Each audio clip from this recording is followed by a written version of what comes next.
हरे कृष्ण माता जी सन प्रभु जी संगत प्रणाम। एल्लू मंगलाचरण मंगलाचरण जैसा का क्लास स्टार्ट చేద్దాం।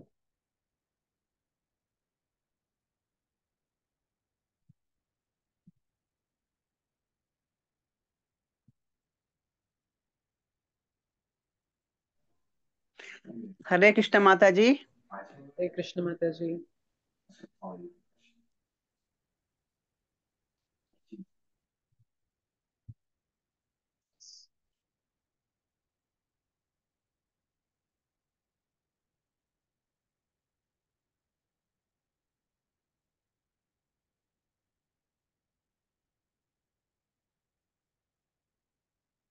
ओम अज्ञानतिमिरान्धस्य ज्ञानाञ्जनशलाकया चक्षुरुन्मीलितं येन तस्मै श्रीगुरवे नमः।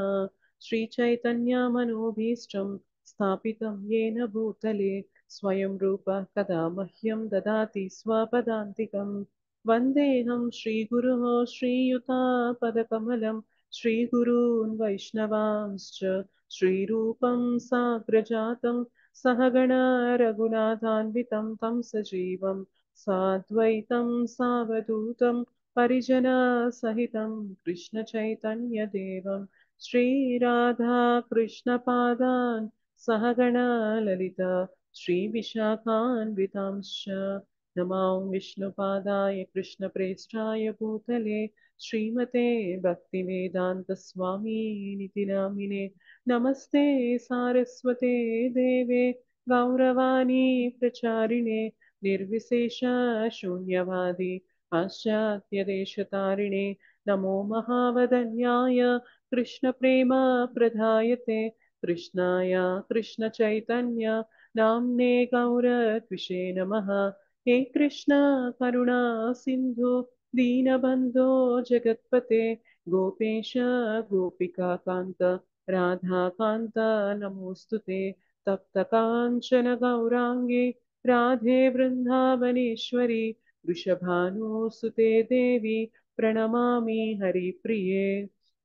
वाञ्छाकल्पतरुभ्यश्च कृपासिन्धुभ्य एव च पतितानां पावनेभ्यो वैष्णवेभ्यो नमो नमः। जय श्रीकृष्ण चैतन्य प्रभु नित्यानन्द श्री अद्वैत गदाधर श्रीवासादि गौरभक्तवृन्द। हरे कृष्ण कृष्ण कृष्ण हरे हरे हरे हरे राम राम राम हरे हरे। जय जय श्री चैतन्य जय नित्यानंद जय अद्वैत चंद्र जय गौर भक्त वृंदा। जय जय श्री चैतन्य जय नित्यानंद जय अद्वैत चंद्र जय गौर भक्त वृंदा। जय जय श्री चैतन्य जय नित्यानंद जय अद्वैत चंद्र जय गौर भक्त वृंदा। ओम नमो भगवते वासुदेवाय। ओम नमो भगवते वासुदेवाय। ओम नमो भगवते वासुदेवाय। मुखं करोति वाचालं पङ्गुं लङ्घयते गिरिं यत्कृपातमहं वन्दे श्रीगुरुं दीनतारिणं परमानन्दमाधवं श्रीचैतन्य ईश्वरम्।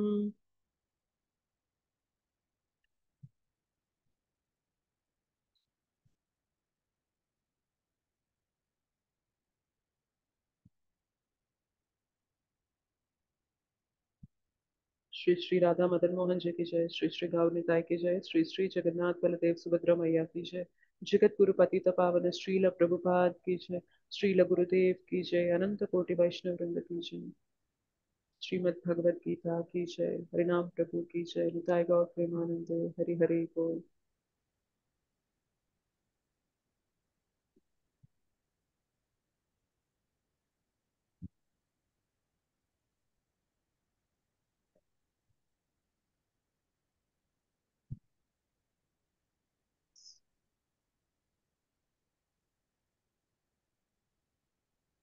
हरे कृष्ण माताजी संप्रभु जी दंडवत प्रणाम।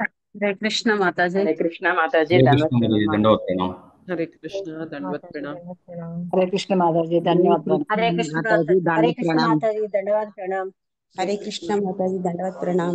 हरे कृष्ण दंडवत प्रणाम। हरे कृष्ण माताजी దండవత్ ప్రణామం. हरे कृष्ण प्रभु जी। మాతాజీ పోస్టులు పంపించడానికి ధన్యవాదాలు మాతాజీ. దేనికి మాతాజీ? అదే నిన్న పోస్టులు పెట్టారు కదా పితృదేవతలది. Yes Mataji. Thanks Mataji. Yes sure Mataji, you welcome Mataji. Okay, so నిన్న క్లాస్లో 8.1 అండ్ 8.2 డిస్కస్ చేశారు కదా మాతాజీ. ఎస్ మాతాజీ. అండ్ 8.3 8.3 కూడా శ్లోక మాతాజీ. కూడా 3 శ్లోక కూడా రిసైట్ చేశారు కదా. కరెక్ట్. సో ఇవాళ ఏం చేద్దామంటే 8.3 అనువాదం అండ్ భాష్యం అనేది చూద్దాము. ఒక్కసారి శ్లోక మొత్తం ఒక్కసారి నేను రిసైట్ చేశాక నా తర్వాత రిసైట్ చేయండి. ఆ తర్వాత మనం డిస్కస్ చేద్దాం.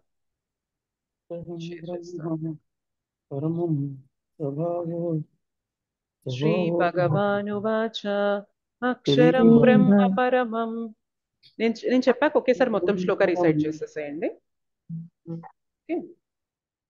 శ్రీ భగవానువాచ అక్షరం బ్రహ్మ పరమం స్వభావోధ్యాత్మముచ్యతే భూతభావోద్భవకరో విసర్గః కర్మ సంనితః. ఇప్పుడు రిసైట్ చేయండి. శ్రీ భగవానువాచ అక్షరం బ్రహ్మ పరమం స్వభావోధ్యాత్మముచ్యతే భూతభావోద్భవకరో విసర్గః కర్మసంజ్ఞితః. సో మనకి అర్జున ఈ చాప్టర్ అనేది చాప్టర్ పేరు తెలుసా మీకు? అటైనింగ్ ద సుప్రీం, భగవత్ ప్రాప్తి. భగవంతుని ఎలా ప్రాప్తి చేసుకోవాలి అనే దానిపైన ఈ చాప్టర్ అనేది నడుస్తూ ఉంటుంది. అర్జున మొదట క్వశ్చన్స్ అడుగుతారనమాట. అసలు బ్రహ్మం అంటే ఏంటి, ఆధ్యాత్మం అంటే ఏంటి, కామ్యకర్మలు ఏంటి, భౌతిక సృష్టి అంటే ఏంటి, దేవతలు ఎవరు, ఇవన్నీ నాకు తెలపండి కృష్ణ అని చెప్పి అడుగుతున్నారు. సడన్ గా ఇవన్నీ ఎందుకు అడుగుతున్నారు? ఈ బ్రహ్మం ఏంటి, ఆత్మ ఏంటి, కామ్యకర్మలు ఏంటి, ఆ ఆది దైవం అంటే ఏంటి, ఇవన్నీ అడుగుతారు. యజ్ఞ ప్రభు ఎవరు, ఇవన్నీ అడుగుతుంటారు అనమాట. ఇవి ఎక్కడి నుండి వస్తాయంటే మనకి 7th చాప్టర్ ఎండ్ అయ్యేటప్పుడు, కరెక్ట్, 7th చాప్టర్ చివరిలో కృష్ణ చెప్తారనమాట మనకి. 7.29 అండ్ 30లో మనకి చెప్తూ ఉంటారనమాట. సో మనకి అంతే. సో బ్రహ్మం గురించి వచ్చింది ఇక్కడ. అలానే అధి యజ్ఞము, అధి దైవము, వీటి గురించి సమస్త యజ్ఞములకు ఈ అధి యజ్ఞం ఎవరు, సర్వదేవతలకు అధిపతి ఎవరు, సో ఇట్లా కృష్ణ వాటి గురించి ప్రస్తావన చేస్తారు. కాబట్టి వాటి గురించి ఇంకా ఎక్కువ డీటెయిల్స్ అడగడానికి అర్జున ఇక్కడ మనకి క్వశ్చన్స్ అనేవి అడుగుతారు. ఆ క్వశ్చన్స్ కి ఆన్సర్ అనేది 8.3లో భగవంతుడు ఇస్తున్నారు, కృష్ణ చెప్తున్నారు. సో శ్రీ భగవాను వాచ. సో శ్రీకృష్ణ భగవాను పలికని. ఎవరైనా చదవండి అనువాదం. ఎవరు చదువుతారు? హ్యాండ్ రైజ్ చేయండి. ఉషారాణి మాతాజీ చదవండి, అనువాదం చదవండి. హరే కృష్ణ మాతాజీ. హరే కృష్ణ. ఓం నమో భగవతే వాసుదేవాయ. శ్రీకృష్ణ భగవానుడు పలికెను, నాశరహితమును గుణాతీతమైనట్టి జీవుడే బ్రహ్మమనియు మరియు అతని నిత్య స్వభావమే ఆధ్యాత్మమనియు చెప్పబడును. ప్రాణులు భౌతిక దేహోద్భవమును నాకు సంబంధించిన కార్యమే కర్మము లేక కామ్య కర్మము అని చెప్పబడుతున్నది. Hare Krishna Mataji. Thank you Hare Mataji. Krishna. Thank you Mataji. భాష్యం ఏం చేద్దామంటే మనం ఇంతకు ముందులాగా కొంచెం చదువుతూ ఎక్స్ప్లెయిన్ చేస్తూ ఉంటాను మీకు. ఓకేనా? అనువాదంలో ఏమంటున్నారో చూడండి. క్షరం అంటే ఎప్పుడైనా కానీ నాశనం చెందేదాన్ని క్షరం అంటారు. అక్షరం అంటే దానికి ఆపోజిట్ అనమాట. ఆచేర్చాం కాబట్టి ఆపోజిట్ అవుతుంది. అక్షరం అంటే నాశరహితమైనది. అండ్ పరమం అంటే గుణాలకి అతీతంగా ఉంటుంది అనమాట. సో గుణాలకి పైన ఉంటుంది, పరంగా ఉంటుంది అనమాట. ఏంటి అది? బ్రహ్మ అంటున్నారు. సో నాశరహితమును గుణాతీతమైనట్టి ఆ బ్రహ్మ అనేవారు ఎవరు అంటే జీవుడే బ్రహ్మమనియు మరియు స్వభావో అధ్యాత్మముచ్యతే అంటున్నారు. ఆ జీవుని యొక్క స్వభావం ఏదైతే ఉంటుందో దాన్ని మనము అధ్యాత్మము అని చెప్పి చెప్తున్నారు కృష్ణ. నిత్యమైన స్వభావం అన్నమాట, ఎప్పటికీ ఉంటారు జీవుడు. సో బ్రహ్మ అనే పదానికి మనకి సందర్భాన్ని బట్టి మీనింగ్స్ వస్తూ ఉంటాయి అన్నమాట. ఇక్కడ మనకి ఇక్కడ వచ్చిన కాంటెక్స్ట్ లో, ఇక్కడ సందర్భానుసారంగా భగవంతుడు చెప్తున్నారు, ఎవరైతే జీవుడు ఉంటారో ఆయనకి బ్రహ్మ అని పిలుస్తున్నాము. ఆయన అక్షరుడు, ఆయన గుణాలకి అతీతంగా ఉంటారు. ఆయన స్వభావం ఏదైతే ఉంటుందో దాన్ని మనం అధ్యాత్మం అని చెప్పి పిలుస్తున్నాము అంటున్నారు. అండ్ భూత భావోద్భవ కరో విసర్గ కర్మ సంజ్ఞిత. ప్రాణుల భౌతిక దేహోద్భవమునకు సంబంధించిన కార్యమే కర్మము లేక కామ్య కర్మము అని చెప్పబడుచున్నది. జనరల్ గా కర్మ అని పదం ఎక్కడొచ్చినా కానీ కర్మకి 4 రకాల అర్థాలు వస్తాయి అన్నమాట. సో కర్మ అంటే మనం చేసే పని అవుతుంది. కర్మ అంటే మనం చేసిన పనికి రిటర్న్ ఏదైతే వస్తుందో, అంటే ప్రతిఫలం ఏదైతే వస్తుందో దాన్ని కూడా కర్మ అని పిలుస్తూ ఉంటాము. మన కర్మ చక్రం ఏదైతే ఉంటుందో, లా ఆఫ్ కర్మ ఉంటుంది కదా, కర్మ చక్రం, ఇది మనం తలరాత విధి అంటూ ఉంటాం కదా, కర్మ చక్రం, దాన్ని కూడా కర్మ అంటాము. అండ్ వేదాలకి అనుగుణంగా వెళ్ళే కర్మని కూడా మనం సకామ కర్మని కూడా మనము కర్మ అంటాం అనమాట. సో సందర్భానుసారంగా ఇన్ని రకాల కర్మలలో మనకు అక్కడ ఏ సందర్భాన్ని బట్టి కర్మ అన్న పదం వాడారో దానికి అర్థం అనేది మనం తీసుకుంటూ ఉంటాం. ఇక్కడ ఏమంటున్నారు అంటే ప్రాణుల భౌతిక దేహోద్భవమునకు సంబంధించిన కార్యమే కర్మము లేక కామ్య కర్మము అని చెప్పబడుచున్నది అనమాట. సో బేసిక్ గా మన దేహాలు తీసుకోవడానికి ఏదైతే కర్మ చేసుకుంటూ ఉంటామో, అంటే మంచి కర్మ చేసుకుంటే మంచి శరీరాల్లోకి వెళ్తాం, చెడు కర్మ చేసుకుంటే చెడు శరీరాల్లోకి వెళ్తూ ఉంటాం కదా. సో అట్లా ఏదైతే కర్మ కామ్య కర్మ మనం చేస్తూ ఉంటామో దాన్ని కర్మ అని పిలుస్తారు అని చెప్పి కృష్ణ చెప్తున్నారు అనమాట. సో భూత అన్నప్పుడు ఎప్పుడైనా కానీ ఈ శరీరము ప్లస్ ఆత్మ కలిసిన దాన్ని భూత అంటారు అనమాట. ఓకేనా. సో ఇక్కడ బ్రహ్మ అన్న దానికి అర్థం ఏంటి అంటే కేవలం జీవుడు. జీవుడు అంటే ఏంటి? ఆత్మ. జీవుడు అన్నప్పుడు ఆత్మ. అందుకే జీవుడికి అక్షరం అంటున్నారు, దానికి నాశనం లేదు అంటున్నారు. కానీ ఈ మనం ఏదైతే ఈ శరీర ఉత్పత్తి జరగడానికి ఏవైతే కర్మలు చేస్తూ ఉంటామో దాన్ని కర్మ అని పిలుస్తున్నారు. దేహోద్భవానికి ఏదైతే మనం పనులు చేస్తూ ఉంటామో వాటిని కర్మ అని పిలుస్తున్నారు అని చెప్తున్నారు అనమాట. మనం ఏం చేద్దామంటే భాష్యంలో కొంచెం కొంచెం చదువుతూ ఎక్స్ప్లెయిన్ చేసుకోవడానికి, దాని గురించి డిస్కస్ చేయడానికి ట్రై చేద్దాం. ఎవరైనా ఫస్ట్ పారా చదువుతారా? భాష్యం పావని మాతాజీ ఫస్ట్ పారాగ్రాఫ్ చదువుతారా? హరే కృష్ణ మాతాజీ చదువుతాను. హరే కృష్ణ మాతాజీ. భాష్యం బై శ్రీల ప్రభుపాద్. బ్రహ్మము నాశరహితమును మరియు శాశ్వతము. దాని సహజ స్థితి అందు ఎన్నడూను ఎట్టి మార్పు ఉండదు. అట్టి బ్రహ్మమునకు అతీతముగానున్నదే పరబ్రహ్మము. బ్రహ్మము జీవుని సూచింపగా పరబ్రహ్మము దేవాది దేవుడైన శ్రీకృష్ణుని సూచించును. అట్టి జీవుడు భౌతిక జగత్తునందు స్వీకరించే స్థితి అతని నిజ స్థితికి భిన్నమైనది. భౌతిక చైతన్యములో అతడు భౌతిక ప్రకృతిపై ఆధిపత్యం వహించుటకు ప్రభువుగా మారుటకు యత్నించినను, ఆధ్యాత్మిక చైతన్యములో అనగా కృష్ణ చైతన్యమునందు దేవాది దేవుని సేవించుటయే అతని స్థితి. అట్టి భౌతిక చైతన్యము నందున్నంత కాలము అతడు భౌతిక జగత్తున వివిధ దేహములను పొందవలసి వచ్చును. అదియే భౌతిక చైతన్యపు ప్రభావము వలన కలిగిడి వైవిధ్యముతో కూడిన సృష్టి లేదా కర్మము అనబడును. హరే కృష్ణ. హరే కృష్ణ. ఇక్కడ క్లియర్ గా ఇచ్చేసారనమాట శ్రీల ప్రభుపాద్ మనకి. నాశరహితం లేనిది శాశ్వతంగా ఉండేది మనకి బ్రహ్మము, ఆత్మ. మనం ఇది ఆల్రెడీ సెకండ్ చాప్టర్ లో ఆత్మజ్ఞానం గురించి డిస్కస్ చేస్తున్నప్పుడు తెలుసుకున్నాం. సో ఆత్మకి వినాశనం అనేది ఉండదు, శరీరాలు అనేవి మారుస్తూ ఉంటాం, కానీ ఆత్మ ఎప్పుడు నిత్యంగా స్థిరంగా అలానే ఉంటుంది, మార్పులు అనేవి చెందకుండా ఉంటుంది. దాని సహజ స్థితి యందు ఎన్నడూ ఎట్టి మార్పు ఉండదు. అట్టి బ్రహ్మమునకు అతీతంగానున్నదే పరబ్రహ్మము. సో చాలా మంది ఒక అపోహలో ఉంటారనమాట, బ్రహ్మానికి పరబ్రహ్మానికి డిఫరెన్స్ లేదు అని చెప్పి అనుకుంటూ ఉంటారు. సో బ్రహ్మం అంటే ఆత్మ, మరి పరబ్రహ్మం అంటే పరమాత్మ. పరమాత్మ.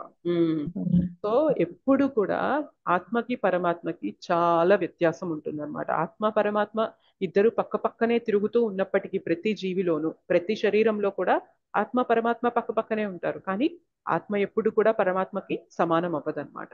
సో పరమాత్మ అంటే భగవంతుని యొక్క ఒక స్వరూపం, కానీ ఆత్మ ఏంటి అంటే భగవంతుని యొక్క ఒక అంశ అన్నమాట. ఎస్, అర్థమవుతుందా?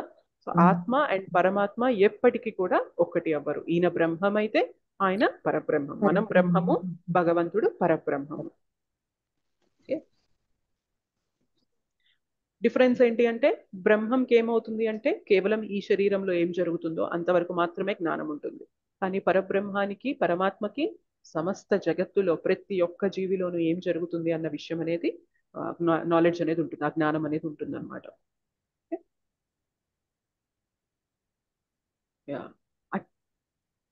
బ్రహ్మము జీవుని సూచింపగా పరబ్రహ్మము దేవాది దేవుడైన శ్రీకృష్ణుని సూచించును. అట్టి జీవుడు భౌతిక జగత్తునందు స్వీకరించడి స్థితి అతని నిజ స్థితికి భిన్నమైనది. సో జీవుడు ఏదైతే ఈ భౌతిక జగత్తులో స్థితిని స్వీకరిస్తూ ఉంటాడో అది భిన్నంగా ఉంటుంది. భౌతిక చైతన్యంలో అతడు భౌతిక ప్రకృతిపై ఆధిపత్యం వహించుటకు ప్రభువుగా మారుటకు యత్నించినను, ఆధ్యాత్మిక చైతన్యములో అనగా కృష్ణ చైతన్యమునందు దేవాది దేవుని సేవించుటయే అతని స్థితి. అట్టి భౌతిక చైతన్యమును అందున్నంత కాలం అతడు భౌతిక జగత్తున వివిధ దేహములను పొందవలసి వచ్చును. అదే భౌతిక చైతన్యపు ప్రభావం వలన కలిగడి వైవిధ్యంతో కూడిన సృష్టి లేదా కర్మము అనబడును. సో బేసిక్ గా మనం ఆత్మకి స్థితి అనేది ఆత్మ ఎటువంటి పనులు అనేవి చేయడానికి ఇదవుతుందో దాన్ని బట్టి ఉంటుందన్నమాట. So most of the times మనం ఏం చేస్తాము, ఈ భౌతిక జగత్తులో చిక్కుకుపోయి మనం మన ఇంద్రియ తృప్తి కార్యక్రమాల్లో నిమగ్నం అవుతూ ఉంటాం. కాబట్టి మనం ఎప్పుడైతే మనం భోగాలు అనుభవించాలి అన్న ఇదిలో ప్రయత్నం చేస్తూ ఉంటామో కర్మచక్రంలోకి వస్తామన్నమాట. సో మనం ఏం చేసినా కానీ దాని ప్రతిఫలం అనేది మనం అనుభవిస్తూ ఉండాలి.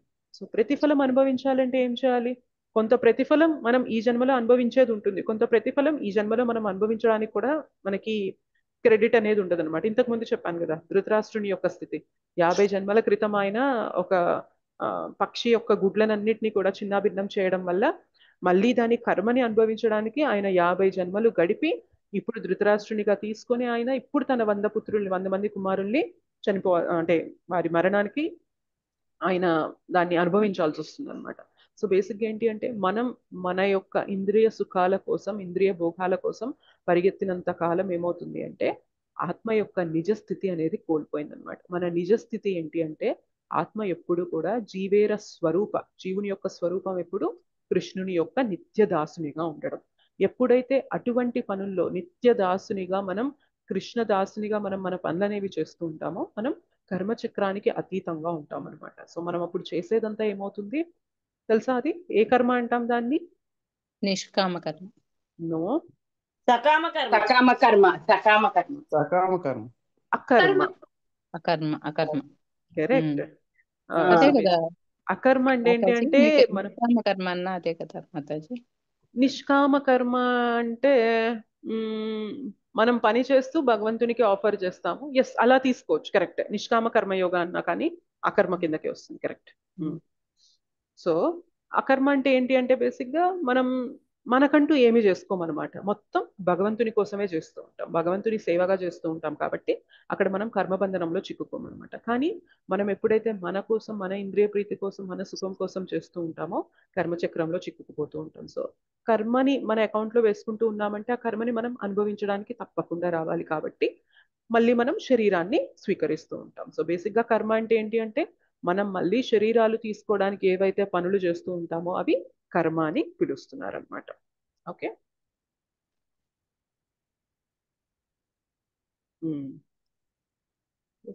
ఇది ఉషా మాతాజీ ఈ పారాగ్రాఫ్ చదువుతారా? సెకండ్ పారా. హరే కృష్ణ మాత. హరే కృష్ణ. ఓం నమో భగవతే వాసుదేవాయ. వైదిక సారస్వతందు జీవుడు జీవాత్మగా మరియు బ్రహ్మముగా చెప్పబడినే గాని పరబ్రహ్మముగా ఎన్నడూ చెప్పబడలేదు. అట్టి జీవుడు కొన్ని మార్లు తమోమయమైన భౌతిక చైతన్యంతో తాదాత్మ్యము చెంది తాను జడ పదార్థమని భావించను. మరి కొన్ని మార్లు ఉన్నతమైన ఆధ్యాత్మిక శక్తితో తదాత్మం చెంది తాను పరాప్రకృతి అని గుర్తించినట్టు. ఈ విధముగా అతడు వివిధ స్థితులను పొందుచుండను. కనుకనే జీవాత్మ భగవాన్ని తటస్థ శక్తిగా పిలువబడును. జీవాత్మ భౌతిక లేక ఆధ్యాత్మిక ప్రకృతులతో తనకున్న తాదాత్మ్యము అనుసరించి అతడు భౌతిక దేహమును గాని లేదా ఆధ్యాత్మిక దేహమును గాని పొందుచుండను. భౌతిక ప్రకృతిలో అతను 84 లక్షల జీవజాతుల్లోని ఏదైనా ఒక జన్మను పుట్టినను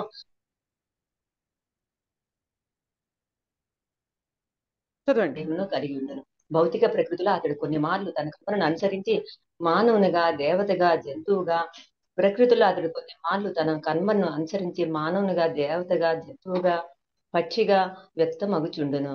కానీ భౌతికములైన స్వర్గలోకములను పొంది అక్కడ సౌకర్యం అనుభవించుటకు అతడు కొన్ని మార్లు యజ్ఞం ఆచరించుచుండును. హరే కృష్ణ మాతాజీ. Thank you Mataji. ఈ కొంచెం చదివేస్తాను. చదువుతాను మాతాజీ, లేదనుకున్నాను. కానీ తన పుణ్యఫలము నశించినంతనే తిరిగి భూమిపై మానవ రూపమున జన్మించుచుండును. ఇదియే కర్మము అనబడును. మాతాజీ కింద కూడా చదవాలా? లేదు, ఈ కిందవి మళ్ళీ ఈ రెండు ఇంకొకరితో చదివించి అప్పుడు ఎక్స్ప్లెయిన్ చేస్తాను. Okay okay. సో ఇప్పుడు చూసారు కదా, ఇందాక అనుకున్న ప్రకారం నేను ఇక్కడ హైలైట్ చేసినవి కనిపిస్తున్నాయా మీకు? కనిపిస్తున్నాయి మాతాజీ. యా. సో ఇందాక అనుకున్నాం కదా, జీవాత్మ బ్రహ్మం మరియు అంటే జీవుడు జీవాత్మగా మరియు బ్రహ్మంగా చెప్పబడిన, కానీ పరబ్రహ్మానికి జీవునికి డిఫరెన్స్ ఉంటుందన్నమాట. రెండు సమానమని ఎప్పుడు కూడా చెప్పడం లేదన్నమాట. అలానే సో కొన్నిసార్లు మనం ఏమవుతుంది అంటే భౌతిక చైతన్యంతో మనం బాగా తాదాత్మ్యం చెంది అటాచ్ అయిపోయి ఏమవుతామంటే మనం ఈ జడ పదార్థం అని చెప్పి భావిస్తూ ఉంటాం. సో ఎలా ఉంటది అంటే ఇది మనం ఒక్కొక్కసారి ఇప్పుడు ఆటో వాళ్ళని పిలవాలనుకోండి, మనం ఏమంటాం? ఆటో అని పిలిచేస్తాం. Yes or no? అయితే ఆటో అని పిలిస్తే ఆటోలో డ్రైవర్ లేకపోతే ఆటో ఒకటి వచ్చేస్తుందా? రాదు కదా. రాదు. ఆటోలో డ్రైవర్ ఉండాలి. మనం ఆటో అని పిలిచినప్పుడు ఆ డ్రైవర్ ఆటోని తీసుకొని ఇటు వస్తాడు మన వైపు. ఓకే, వీళ్ళు ఎక్కడికో వెళ్ళాలి అని చెప్పి మనల్ని పిలుస్తున్నారు అని చెప్పి వస్తాడు అనమాట. సో బేసిక్ గా ఏమవుతుంది అంటే ఆ డ్రైవర్ ఎంత తాదాత్మ్యం చెందుతాడు అంటే ఆటో అని పిలిచినా కూడా ఈయన దాన్ని తీసుకొని అటు వస్తున్నాడు. కానీ ఈయన పేరు ఆటో అయితే కాదు కదా, ఖచ్చితంగా ఆయనకి ఏదో పేరు ఉంటుంది. కానీ మనకి పేరు తెలియదు కాబట్టి మనం ఏమంటున్నాం? ఆయన ఏదైతే నడుపుతున్నాడో ఆ వాహనంతో పిలిచిన వెంటనే ఆయన వచ్చేస్తాడు అనమాట. సో అలానే మనం కూడా ఒక్కొక్కసారి భ్రమలో మాయలో ఏమవుతామంటే మనం కూడా ఈ శరీరాన్ని ధరించి ఉన్నాం కాబట్టి మనం కూడా అనుష అని పేరు చెప్తేనే ఓకే నేనంటే ఇదేనేమో అని. ఇప్పుడు ఉష అని చెప్పి పేరు పెడితే మాతాజీ అంటే తను అదేనేమో అని చెప్పి మనం భ్రమలో ఉంటూ ఉంటాం అనమాట. సో బేసిక్ మనం ఎప్పుడు తెలుసుకుంటూ ఉండాలి, మనం ఈ శరీరాన్ని ధరించాం కాబట్టి మనకి దీనికి ఒక పేరు ఉంది, దీనికి కొన్ని బాధ్యతలు ఉన్నాయి, దీనికి కొన్ని డెసిగ్నేషన్స్ అంటే ఏం చెప్పాలి, పలానా వాళ్ళకి కూతురు అని, పలానా వాళ్ళకి తల్లి అని, పలానా వాళ్ళకి భార్య అని, మనకు అలాగా కొన్ని కర్తవ్యాలు అనేవి ఉన్నాయి. కానీ మనం ఎప్పుడు గుర్తుపెట్టుకోవాలి ఏంటి అంటే జస్ట్ ధరించడం వల్ల మాత్రమే మనకి వచ్చాయి తప్ప నిజ స్థితిలో మనకి ఈ డెసిగ్నేషన్స్ అనేవి మనకి ఉండవు అని చెప్పి మనం తెలుసుకుంటూ ఉండాలి. అర్థమవుతుంది ఎగ్జాంపుల్? సో మనం తాదాత్మ్యం చెందడం వల్ల ఏమవుతుంది అంటే ఆటో అని పిలిచినప్పుడు ఎట్లయితే డ్రైవర్ వచ్చేస్తున్నాడో మనం కూడా ఈ బాధ్యతల్లో ఎంత ఇమిడిపోతామంటే మనమే ఇదేమో అన్నంత తాదాత్మ్యం చెందిపోతూ ఉంటాం తప్ప మనకి భగవద్గీత చదువుతూ వైష్ణవుల సాంగత్యంలోకి వస్తే తెలుస్తుంది, ఓకే ఇవాళ నేను ఈ రోల్ ప్లే చేస్తున్నాను, ఇవాళ ఈ జీవుడు నేను ఈ శరీరంలో ఉన్నాను కాబట్టి నాకు ఈ బాధ్యతలు ఉన్నాయి. ఒకప్పుడు నేను ఈ శరీరంలో లేను, ఇంతకుముందు వేరే శరీరంలో ఉన్నాను, దానికి తగ్గ బాధ్యతలు అనేవి చేశాను. నెక్స్ట్ ఇంకొక శరీరం తీసుకుంటాను, ఆ బాధ్యతలు అనేవి ఉంటాయి.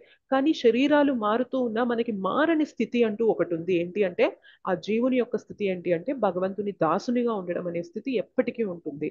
దాన్ని ఎప్పుడు కూడా మనం మర్చిపోకూడదు. ఇంకేమంటున్నారు చూడండి, మనకి కొన్ని మార్లు ఉన్నతమైన ఆధ్యాత్మిక శక్తితో మనం తాదాత్మ్యం చెంది ఏమంటాము, మనం పరాప్రకృతి అని గుర్తించుచుండును. సో ఒక్కొక్కసారి భౌతిక జగత్తుతో మమేకమైపోయి భౌతిక జగత్తుతో ఉన్న వాటినే మనం అనుకుంటాం, ఈ శరీరమే మనం అనుకుంటాం.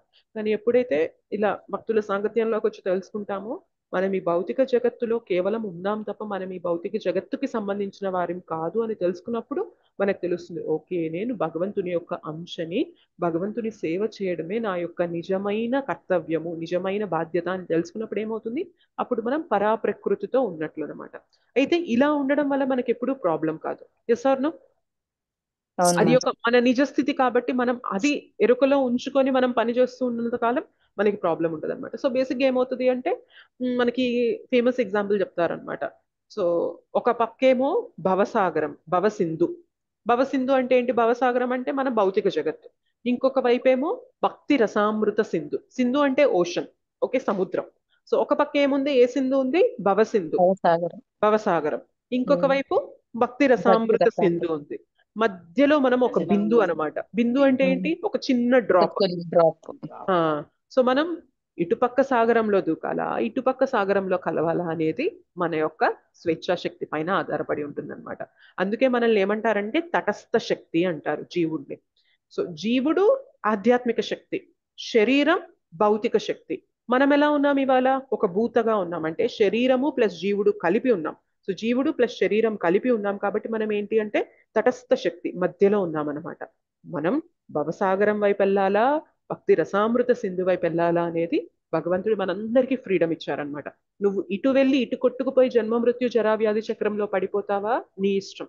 లేదు, భక్తుల సాంగత్యంలో భక్తి ప్రాక్టీస్ చేస్తూ భవసాగరం నుండి బయటపడి భక్తి రసామృత సింధులో వెళ్ళిపోయి నువ్వు ఆధ్యాత్మిక ధామానికి వెళ్తావా, అది కూడా నీ ఇష్టం అని చెప్పి భగవంతుడు మనకి స్వేచ్ఛాశక్తిని ఇస్తారనమాట.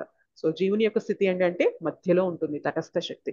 సో మనం కూడా అంతే కదా, రోజు మొత్తంలో చూసుకున్నట్లయితే కొంచెం సేపు మనం జపం చేస్తున్నా, క్లాస్ వింటున్నా, బుక్ ఏదైనా చదువుతున్నా కానీ మనం భక్తి రసామృత సింధు వైపు మనం తాదాత్మ్యం చెంది ఉంటాం. అంటే భక్తి వైపు మనం మొగ్గు చూపుతూ ఉంటాం.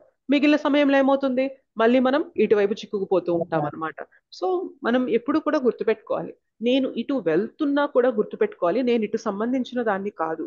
భగవంతుడు నాకు కొన్ని బాధ్యతలు ఇచ్చారు కాబట్టి అవి చెయ్యడానికి నేను భౌతికంగా నా రెస్పాన్సిబిలిటీస్ ని చేసుకోవడానికి నేను చేస్తున్నాను తప్ప, బట్ నేను ఎప్పుడు కూడా భగవంతునికి చెందిన దాన్ని, భగవంతుని సేవనే నా యొక్క నిజమైన స్థితి అని మనం ఎప్పుడు గుర్తుపెట్టుకుంటూ ఉండాలన్నమాట. ఆ స్మరణలో అది ఉంటూ ఉండాలి. ఓకే, సో అందుకే మన యొక్క స్థితి ఏంటి అంటే తటస్థ శక్తి, మధ్యలో మార్జినల్ ఎనర్జీ అంటారు అనమాట. నెక్స్ట్ ఏమంటున్నారంటే, జీవాత్మ భౌతిక లేక ఆధ్యాత్మిక ప్రకృతులతో తనకున్న తాదాత్మ్యం అనుసరించి అతడు భౌతిక దేహమును గాని ఆధ్యాత్మిక దేహమును గాని పొందుచుండు. సో అనుకున్నాం కదా, మనం చేసే కర్మల వల్ల మనకి భౌతిక దేహం గాని ఆధ్యాత్మిక దేహం గాని, మనం మధ్యలో ఉండి ఇటువైపు వెళ్ళిపోయాం అనుకోండి, లేదు లేదు భగవంతునికి నాకు ఇప్పుడు ఏం సంబంధం లేదు, నాకు ఉన్నది ఒకటే జీవితం, నేను హ్యాపీగా ఎంజాయ్ చేయాలి, నేను వీలైనంత సుఖాలు అనుభవించాలని ఇటు పక్కకి వెళ్ళిపోయాం అనుకోండి, ఏమవుతుంది, కర్మచక్రంలో పడిపోతాము, జన్మ మృత్యు జరా వ్యాధి చక్రంలో పడిపోతాం. మళ్ళీ మనం ఏ దేహం తీసుకుంటాం, భౌతిక దేహమే తీసుకుంటాం. లేదు అలా కాదు, నాకు ఇప్పటిదాకా తెలుసుకోలేదు కానీ ఇప్పుడు తెలుసుకున్నాను, భగవద్గీతలో చెప్పాడు భగవంతుడు, నేను భగవంతుని యొక్క అంశని అని తెలుసుకొని నేను భక్తి వైపు మెల్లగా అడుగులు వేస్తూ ఉన్నాను అనుకోండి, ఏమవుతుంది, మెల్లిమెల్లిగా మనకి ఫర్దర్ లైఫ్ టైమ్స్ లో మనకి ఆధ్యాత్మిక శరీరం కూడా వచ్చే ఛాన్స్ అనేది ఉంటుంది. ఎస్, సో మనం చేసే కర్మలను అనుసరించి మన ఫ్యూచర్ అనేది డిసైడ్ అవుతుంది అనమాట.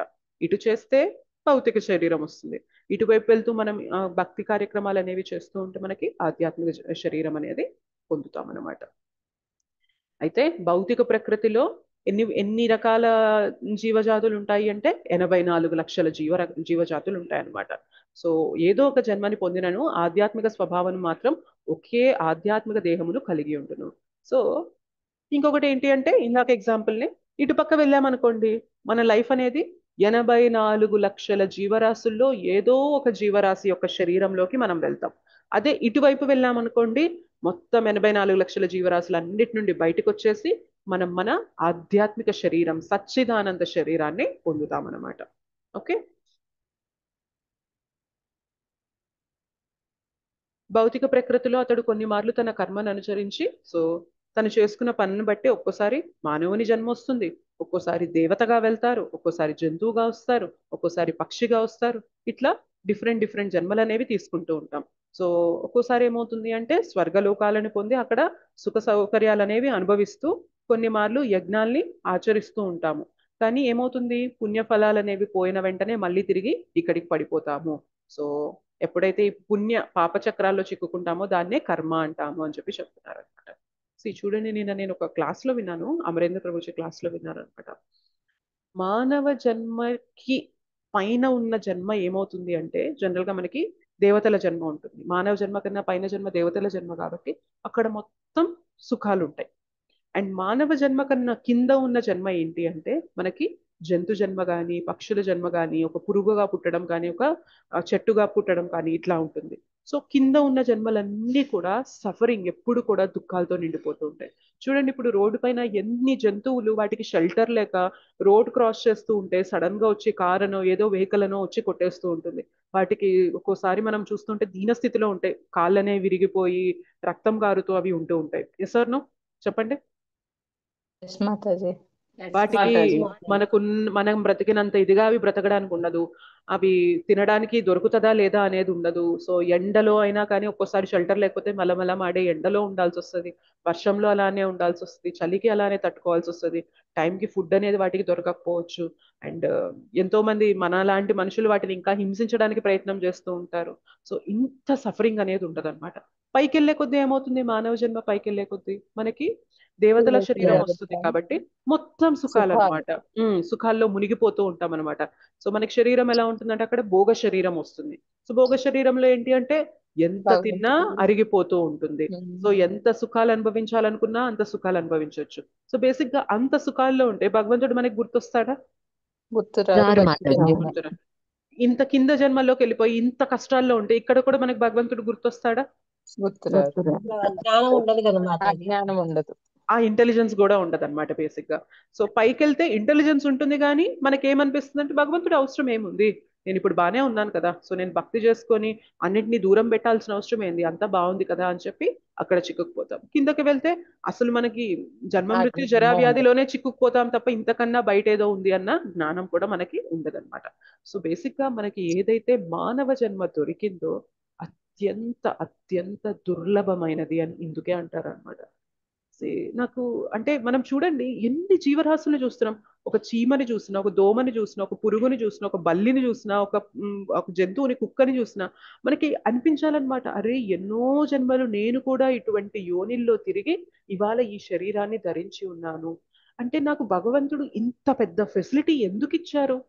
ఇంకా నేను ఇంకా ఎలా బాగా తినాలి, ఇంకా ఎలా బాగా అనుభవించాలి, ఇంకా ఎలా బాగా సుఖాన్ని పొందాలి, ఇంకా ఎలా వేరే వాడిది లాక్కోవాలి, ఇందులో పడ్డానికి నాకు భగవంతుడు ఇంత పెద్ద శరీరాన్ని, ఇంత జ్ఞానాన్ని నాకు ఇచ్చాడా? చెప్పండి. మనకి ఫెసిలిటీస్ ఎక్కువ ఇచ్చే కొద్దీ, బాధ్యత పెరిగే కొద్దే కదా మనకి ఫెసిలిటీస్ అనేవి వస్తాయి. Yes or no? అవును అవును మాతాజీ. సో మనం గుర్తిస్తూ ఉండాలన్నమాట జీవితంలో. మనం ఇట్లా వేరే వేరే జీవుల్ని చూసినప్పుడు ఒక చెట్టు చూడండి, దాన్ని నరుకుతున్నా అదేమన్నా తిరిగి ఏమన్నా చేయగలదా మనల్ని? ఏం లేదు చేయలేదు. మాతాజీ. ఏం చేయలేదు. ఎండకి గాలికి అక్కడే ఉంటుంది. అక్కడే పడి ఉంటుంది. ఎండొచ్చినా, చలొచ్చినా, వానొచ్చినా, గాలొచ్చినా అక్కడే ఉండాల్సి వస్తుంది. ఒక మనిషి వెళ్ళి గుడ్డలు పెట్టి నొరుకుతున్నా కూడా దాన్ని మనం ఏమీ అనలేదు ఇంకది. సో మనం దాని దగ్గర ఉన్న కానీ ఫ్రూట్స్ మనకే అనేవి తీసుకోవడం. ఉపయోగపడుతుంది. ఆ మనకే సో ఉపయోగపడుతుంది మాతాజీ. ఉపయోగపడుతుంది. కానీ అంటే ఆలోచించడు దాని స్థితి. తిరిగి ఏమీ చేయలేనంత నిస్సహాయ స్థితిలో ఉండిపోయిందనమాట. అదే మన వైపు ఎవరైనా వచ్చి హాని చేస్తుంటే మనకి భగవంతుడు ఇంటెలిజెన్స్ ఇచ్చారా లేదా? తిరిగి మనల్ని మనం ప్రొటెక్ట్ చేసుకునే శక్తిని మనకి ఇచ్చారా లేదా భగవంతుడు? ఉమ్. ఇంత ఇంత ఇంటెలిజెన్స్, ఇన్ని సౌకర్యాలు ఎందుకు ఇచ్చాడు భగవంతుడు? సుఖ సంతోషాలు అనుభవిస్తూ కూర్చోమని కాదు. నీకింత తెలివిచ్చింది, నువ్వు హయ్యర్ థింగ్ పట్టుకోవాలి. ఈ జన్మ మృత్యు జరా వ్యాధి చక్రం నుండి బయటికి రావడానికి నీకు ఇంత ఇంటెలిజెన్స్ ఇచ్చాను తప్ప, ఆ ఇంటెలిజెన్స్ కూడా వాడుకొని ఇంకా ఎలా సుఖాన్ని అనుభవించాలి, ఇంకా ఎలా మంచి తిండి తినాలి, ఇంకా ఎలా మంచి భోగాన్ని అనుభవించాలి, ఇటువైపే ఆలోచిస్తున్నామంటే బేసిక్ గా మనం ఏం చేస్తున్నాం? హయ్యర్ ఇంటెలిజెన్స్ వచ్చినా కూడా ఇంకా జంతు జీవనాన్ని కింది ఇంకా జన్మలకు సొఫిస్టికేటెడ్ గా కిందకి వెళ్ళిపోతున్నాం బేసిక్ గా. కింది జన్మలకు. ఇంకా ఎలా బ్రతకాలి అని ఆలోచిస్తున్నాం తప్ప, అరే నేను ఎందుకు ఇట్లాంటి శరీరంలో ఉండాలి? ఒక శరీరానికి నొప్పులు వస్తున్నాయి, ఒక శరీరానికి బాధ వస్తుంది. అసలు ఒకసారి ఆలోచించండి, మన శరీరంలో ఎక్కడైనా మంగళకరమైంది ఉందా చెప్పండి? మన కళ్ళు తెరిస్తే కళ్ళల్లో మార్నింగ్ డస్ట్ వస్తుంది, చెవుల్లో డస్ట్ ఉంటుంది, ముక్కులో డస్ట్ ఉంటుంది, నోరు మనం ఎప్పుడైతే శుభ్రం చేసుకోకపోతే నోరంతా కూడా దుర్గంధ భూయితం అయిపోతుంది. సో మనం విసర్జన చేసే పదార్థం అంతా డస్ట్ ఉంటుంది. బేసిక్ గా మనం ఎటువంటి శరీరంలో చిక్కుకుపోయినామంటే full of contamination. Yes or no? అవును మాతాజీ. అసలు మనం ఇట్లాంటి శరీరంలో చిక్కుకుపోవడమే పెద్ద ఇది అన్నమాట. సో దొరక్క మనకి మానవ జన్మ దొరికినప్పుడు మనం ఏం చేయాలి? దీన్ని యూటిలైజ్ చేసుకొని మనం మన నిజ స్థితికి వెళ్ళిపోవాలి. కానీ దీన్ని పెట్టుకొని ఇంకా ఎలా బాగా తినాలి, ఇంకా ఎలా బాగా భోగాలు అనుభవించాలి, ఇంకా ఎలా సుఖపడాలి, పక్కన వాడిది ఎలా లాక్కొని ఇది ఉండాలి, పక్కన వాడు ఎదిగిపోతున్నాడే నేను ఎదగట్లేదే అని చెప్పి పట్టుకుంటున్నామంటే భగవంతుడు అనుకుంటున్నారనమాట, ఒరే నీకెందుకురా ఇట్లాంటి శరీరం ఇచ్చింది, ఇందుకోసమా నీకు ఇచ్చింది ఈ శరీరం అని భగవంతుడు అనుకుంటూ ఉంటారనమాట. సో బేసిక్ గా హ్యూమన్ లైఫ్ అనేది చాలా చాలా చాలా చాలా చాలా రేరెస్ట్ థింగ్ అన్నమాట. మనం ఈ భవసాగరాన్ని దాటేసుకొని భక్తి వైపు వెళ్ళిపోవడానికి భగవంతుడు ఈ ఆపర్చునిటీ ఇచ్చాడు. కానీ మనం ఏం చేస్తున్నాం? ఈ నౌకని పెట్టుకొని మనం ఇక్కడ విహారం చేస్తూ ఉన్నాం అనమాట. నిన్న క్లాస్ లో చెప్పారు అమరేంద్ర ప్రభుజీ. సో ఈ నౌక అనేది ఉంది మనకి, భవసాగరాన్ని దాటి ఒడ్డుకి చేరిపోయి మన ఆధ్యాత్మిక జగత్తుని మనం పొందాలి, ఆధ్యాత్మిక శరీరాన్ని పొందడానికి ఇచ్చారు. కానీ భగవంతుడు మనం ఏం చేస్తున్నామంటే ఈ నౌకని పెట్టుకొని నౌకా విహారం చేస్తున్నాం. నౌకా విహారం అంటే ఏంటి? భౌతిక సుఖాలు కావాలి అని చెప్పి వెంపర్లాడుతూ ఉన్నాం అనమాట. చాలా పెద్ద వలయంలో చిక్కుకుపోతున్నాం మనకి తెలియకుండా. సో ఎవరి జీవితంలోకి అయితే భగవద్గీత వచ్చి ఈ జ్ఞానాన్ని తెలుసుకుంటారో దే ఆర్ మోస్ట్ ఫార్చునేట్ అనమాట. ఇంకా అంతకు మించి అదృష్టవంతులు ఉండరు. కానీ అది తెలుసుకున్నాక కూడా ఇంకా ఈ సుఖాల్లోనే పడిపోతున్నామంటే అంతకు మించి దురదృష్టం కూడా ఇంకొకటి ఉండదు అనమాట. అవునా కదా చెప్పండి? అవును మాతాజీ. మనం చాలా సిన్సియర్ గా ఉండాలి. అరే నాకు ఈ ఆపర్చునిటీ ఏ క్షణాన పోతుందో తెలియదు. మనకి కేవలాష్టకంలో అంటారు, నిశ్వాసేనా హి విశ్వాసః కదా రుతో భవిష్యతి కీర్తనీయమతో బాల్యాత్ హరేర్నామేవ కేవలం నిశ్వాసే నాహి విశ్వాస. ఇంకొక శ్వాస వదలగలమా, ఇంకొక శ్వాస తీసుకోగలమా అనే గ్యారంటీ అనే లేని శరీరంలో మనం చిక్కుకుపోయి ఉన్నాం. అండ్ ఫ్యూచర్ ఎలా ఉండబోతుంది అనేది మనకి తెలియదు. కీర్తనీయ మతో బాల్యత, అందుకే చిన్నప్పటి నుంచే, బాల్యం నుంచే మనము ఆ కీర్తనీయ భగవంతుని యొక్క గ్లోరిఫికేషన్ అనేది చేస్తూ ఉండాలి. హరినామం వినా ఇంకొక మార్గం లేనే లేదు అని చెప్పి నీలకంఠ గోస్వామి చెప్తారు కేవలాష్టకంలో. హరేర్ నామేవ కేవలం, హరినామం తప్ప మనకి ఇంకొక మార్గం లేదు అని చెప్పి నొక్కి చెప్తున్నారు అనమాట. సో మనం జపం చేస్తున్న, హరికథ వింటున్న, భక్తుల సాంగత్యంలోకి వచ్చిన, నిన్న క్లాస్ లో చెప్పారు, ఎంత సమయం మనం వృధా చేస్తున్నామంటే అక్కర్లేని విషయాలు మాట్లాడుతూ బోలెడంత సమయాన్ని వృధా చేస్తున్నామే. ఆ సమయాన్ని తీసి మనం హరినామాన్ని జపిస్తూ, ఓకే మన చేతిలో కౌంటర్ లేదు, మన చేతిలో బీడ్ బ్యాగ్ లేదు, ఏమీ లేదు, అని మన నోట్లో నాలుగైతే ఉంటుంది కదా ఎక్కడికి వెళ్ళినా గానీ. Yes or no? ఇది మర్చిపోయే ఛాన్స్ ఉంటుందా మనకి? మర్చిపోం మాతాజీ. ఉండదు మాతాజీ. మేబీ నేను అట్లా బయటికి వెళ్తూ కానీ బీడ్ బ్యాగ్ అనేది ఇంట్లో పెట్టేసి వెళ్ళిపోవచ్చు, కౌంటర్ అనేది నేను క్యారీ చేసుకోకపోవచ్చు, కానీ ఎక్కడికి వెళ్తున్నా, నోటికి ఎటువంటి పలకొచ్చు, స్థితుల్లో నా నాలుక అనేది నా దగ్గర నామస్మరణ చేయొచ్చు, నామస్మరణ కానీ చేయడానికి, చెయ్యము, కానీ చెయ్యం. కానీ ఎంత చెయ్యం. అది కదా. సో యుధిష్ఠిర్ మహారాజ్ అంటారనమాట, ఏమంటారంటే ఆ మనకి నాలుక అనేది అందరికీ అవైలబుల్ గా ఉంది, హరినామం అనేది అందరికీ ఫ్రీగా దొరుకుతుంది, అయినప్పటికీ కూడా జనాలు ఆ మన హెల్లిష్ ప్లానెట్స్, నరకలోకాలకి వెళ్తున్నారంటే అసలు కిమాశ్చర్యం ఇతది అంటాడు అనమాట. ఇంతకన్నా ఆశ్చర్యమైంది ఇంకేముంది? నోట్లో నాలుక పెట్టి హరినామాన్ని అందరికీ ఇచ్చేసి ఒక్క హరినామం పలికితే మీకు సర్వ పాపాలు పోతాయని చెప్పి చెప్తూ ఉంటే, హరినామం పలకకుండా మనం ఎంత ఇదైపోతున్నామంటే మనం నరకలోకాలకు కూడా వెళ్ళిపోవడానికి సిద్ధపడుతున్నాం తప్ప హరినామం తీసుకోవట్లేదే. ఎంత ఆశ్చర్యం ఇది అని చెప్పి చెప్తారనమాట Yudhishthir Maharaj. So should be very very very sincere. ఎట్లా ఉండాలంటే ఏ క్షణాన్ని జీవితం పోతుందో నాకు తెలియదు, ఇవాళ నాకు ఈ జన్మనిచ్చాడు భగవంతుడు, వీలైనంత హరినామాన్ని నేను పలుకుతూ ఉండాలి. ఓకే ఏ పనైనా చేస్తూ ఉండండి, అంటే మిగిలిన బాధ్యతలు లేవా, హరినామమే పట్టుకుంటా ఎలా అంటే, ఏదైనా పని చేస్తూ ఉండండి, వంట చేస్తూ ఉండండి, నోటితో అక్కర్లేని విషయాలు మాట్లాడే బదులు హరినామాన్ని ట్యూన్ బట్టి వాడండి, ఒక కీర్తన లాగా పాడండి హరినామాన్ని, లేదు నార్మల్ గా హరే కృష్ణ మహామంత్రాన్ని చెప్తూ ఉండండి. ఎంత క్రెడిట్, ఎంత దానివల్ల సుకృతి వస్తుంది అనేది మనం తెలుసుకోలేనంత స్థితిలో ఉంటున్నాం అనమాట. అక్కర్లేని విషయాలు, వాళ్ళ గురించి వీళ్ళ గురించి మాట్లాడతాము, అది బాగవ్వాలి ఇది బాగవ్వాలి అని మాట్లాడుతూ ఉంటున్నాము. సో ఎన్ని మాట్లాడతామంటే మన జన్మ అనేది వచ్చింది ఇక్కడ నుండి వెళ్ళిపోవడానికి అన్న విషయం కూడా మర్చిపోయేంత ఇదిగా వాటితో మనం మమేకం అయిపోతూ ఉంటాం అనమాట. కానీ ఈ ఒక్క హ్యాబిట్ అనేది మనం చేసుకోగలిగామంటే మన జీవితంలో ఏ పనైనా చేస్తూ ఉండని హరినామం మాత్రం నోట్లో ఆడుతూ ఉండాలి అని చెప్పి పెట్టుకున్నామంటే మనల్ని అది మించి ఇంకేదైనా మనల్ని ప్రొటెక్ట్ చేస్తుందా చెప్పండి హరినామం నుంచి? లేదు Mataji. We should Taraka always మంత్రం remember. హరినామాన్ని జపిస్తూ ఉండాలి. సో ప్రభుజీ ఒకటే అంటారనమాట, మీరు టెంపుల్కి వెళ్ళారు, ప్రసాదం సర్వ్ చేస్తూ ఉన్నారు, సో ప్రసాదం సర్వ్ చేస్తూ ఉన్నప్పుడు పక్కన ఏం మాట్లాడతాం మనము, ఓ అప్పుడు ఏం జరిగింది, వాళ్ళు ఏం చేశారు, వీళ్ళు ఏం చేశారు అని మాట్లాడే బదులు హరినామం జపిస్తూ నామం చెప్పుకుంటూ మీరు ప్రసాదం వడ్డించవచ్చు కదా.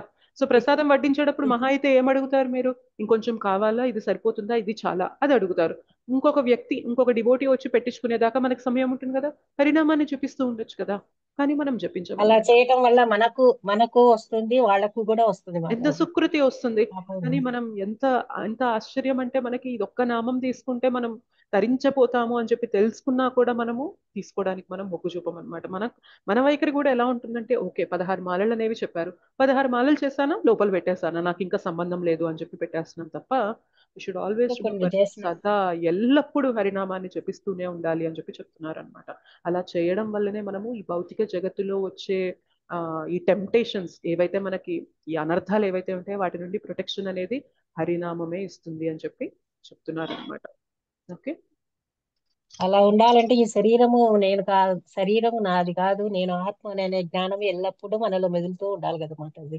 ఎస్ మాతాజీ, ఆ జ్ఞానము ఉండాలి. ఒకవేళ మనం అది మర్చిపోతున్నా కానీ హరినామం నోటిపైన ఉంది అంటే ఎన్నో డేంజర్స్ నుండి కాపాడుతూ ఉంటుంది మాతాజీ మనకి. సో అదొక్క అలవాటు మనం చేసుకుంటూ ఉండాలి.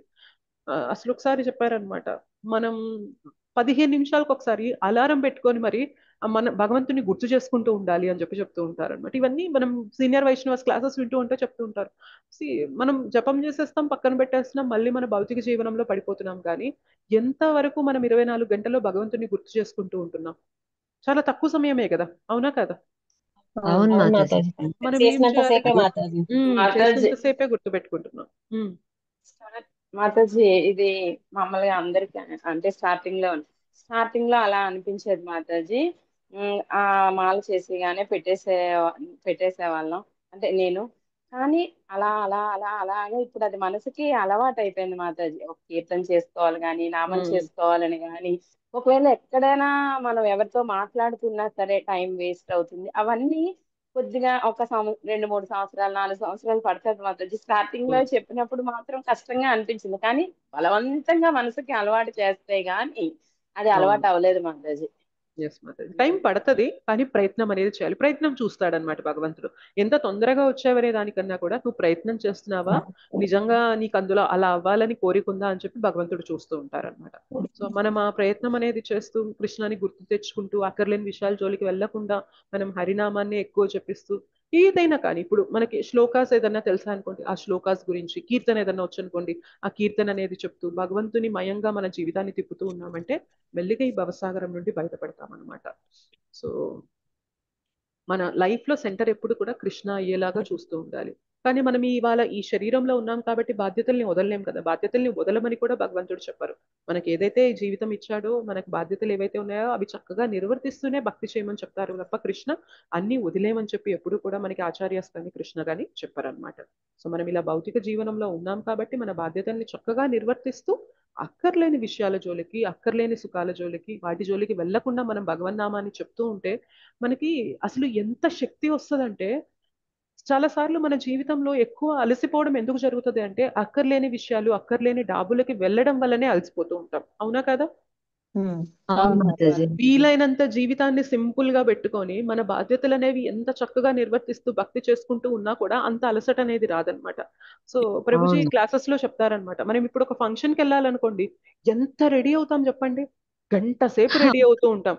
సో ఈ చీరని, ఈ బ్లౌజ్ అని, దీనికి ఈ యాక్సెసరీస్, ఈ బ్యాంగిల్స్ అని, ఈ హారం అని, ఇవని అవని అవని ఇవని అని చెప్పి ఎంత చేస్తూ ఉంటాం. ఒక గంట సేపు మనం రెడీ అవుతూ ఉంటాం. సో ఆ రెడీ అవడానికి మళ్ళీ సెట్ అయిందా లేదా, బానే ఉందా లేదా, ట్రెండ్కి తగ్గట్టు ఉందా లేదా, ఇన్ని ఆలోచిస్తుంటామే. ఎంత చేతన, ఎంత ఎనర్జీ అనేది వేస్ట్ అయిపోతుంది, అవునా కదా? గమనించండి. అవును మాతాజీ. అదే మనం ఎంత సింపుల్ గా, వీలైనంత సింపుల్ గా ఉన్నామనుకోండి, ఎంత ఎనర్జీ మిగులుతుంది, ఎంత చేతన అనేది సేవ్ అయింది మనకి. సో భౌతికంగా వెళ్లే కొద్ది ఏమైందంటే పెద్ద చేసేది ఏముండదు కానీ మొత్తం పోతూ ఉంటుంది. కానీ మనం భక్తిని సెంటర్ చేసినప్పుడు ఏమవుతుంది అంటే మనం వీలైనంత తక్కువ ఎనర్జీతో, తక్కువ సమయంతో కూడా మనం అన్ని బాధ్యతల్ని నిర్వర్తిస్తూ చక్కగా భగవంతునికి కూడా టైం ఇవ్వగలిగే ఇది మనకి భగవంతుడు ఇస్తూ ఉంటారనమాట. ఒకప్పుడు ఏంటి అంటే పక్కన వాళ్ళు మనం, ఓ నువ్వు బాగున్నావు, నువ్వు బాగా కనిపిస్తున్నావు అని అంటే అందులో ఆనందం ఉంది.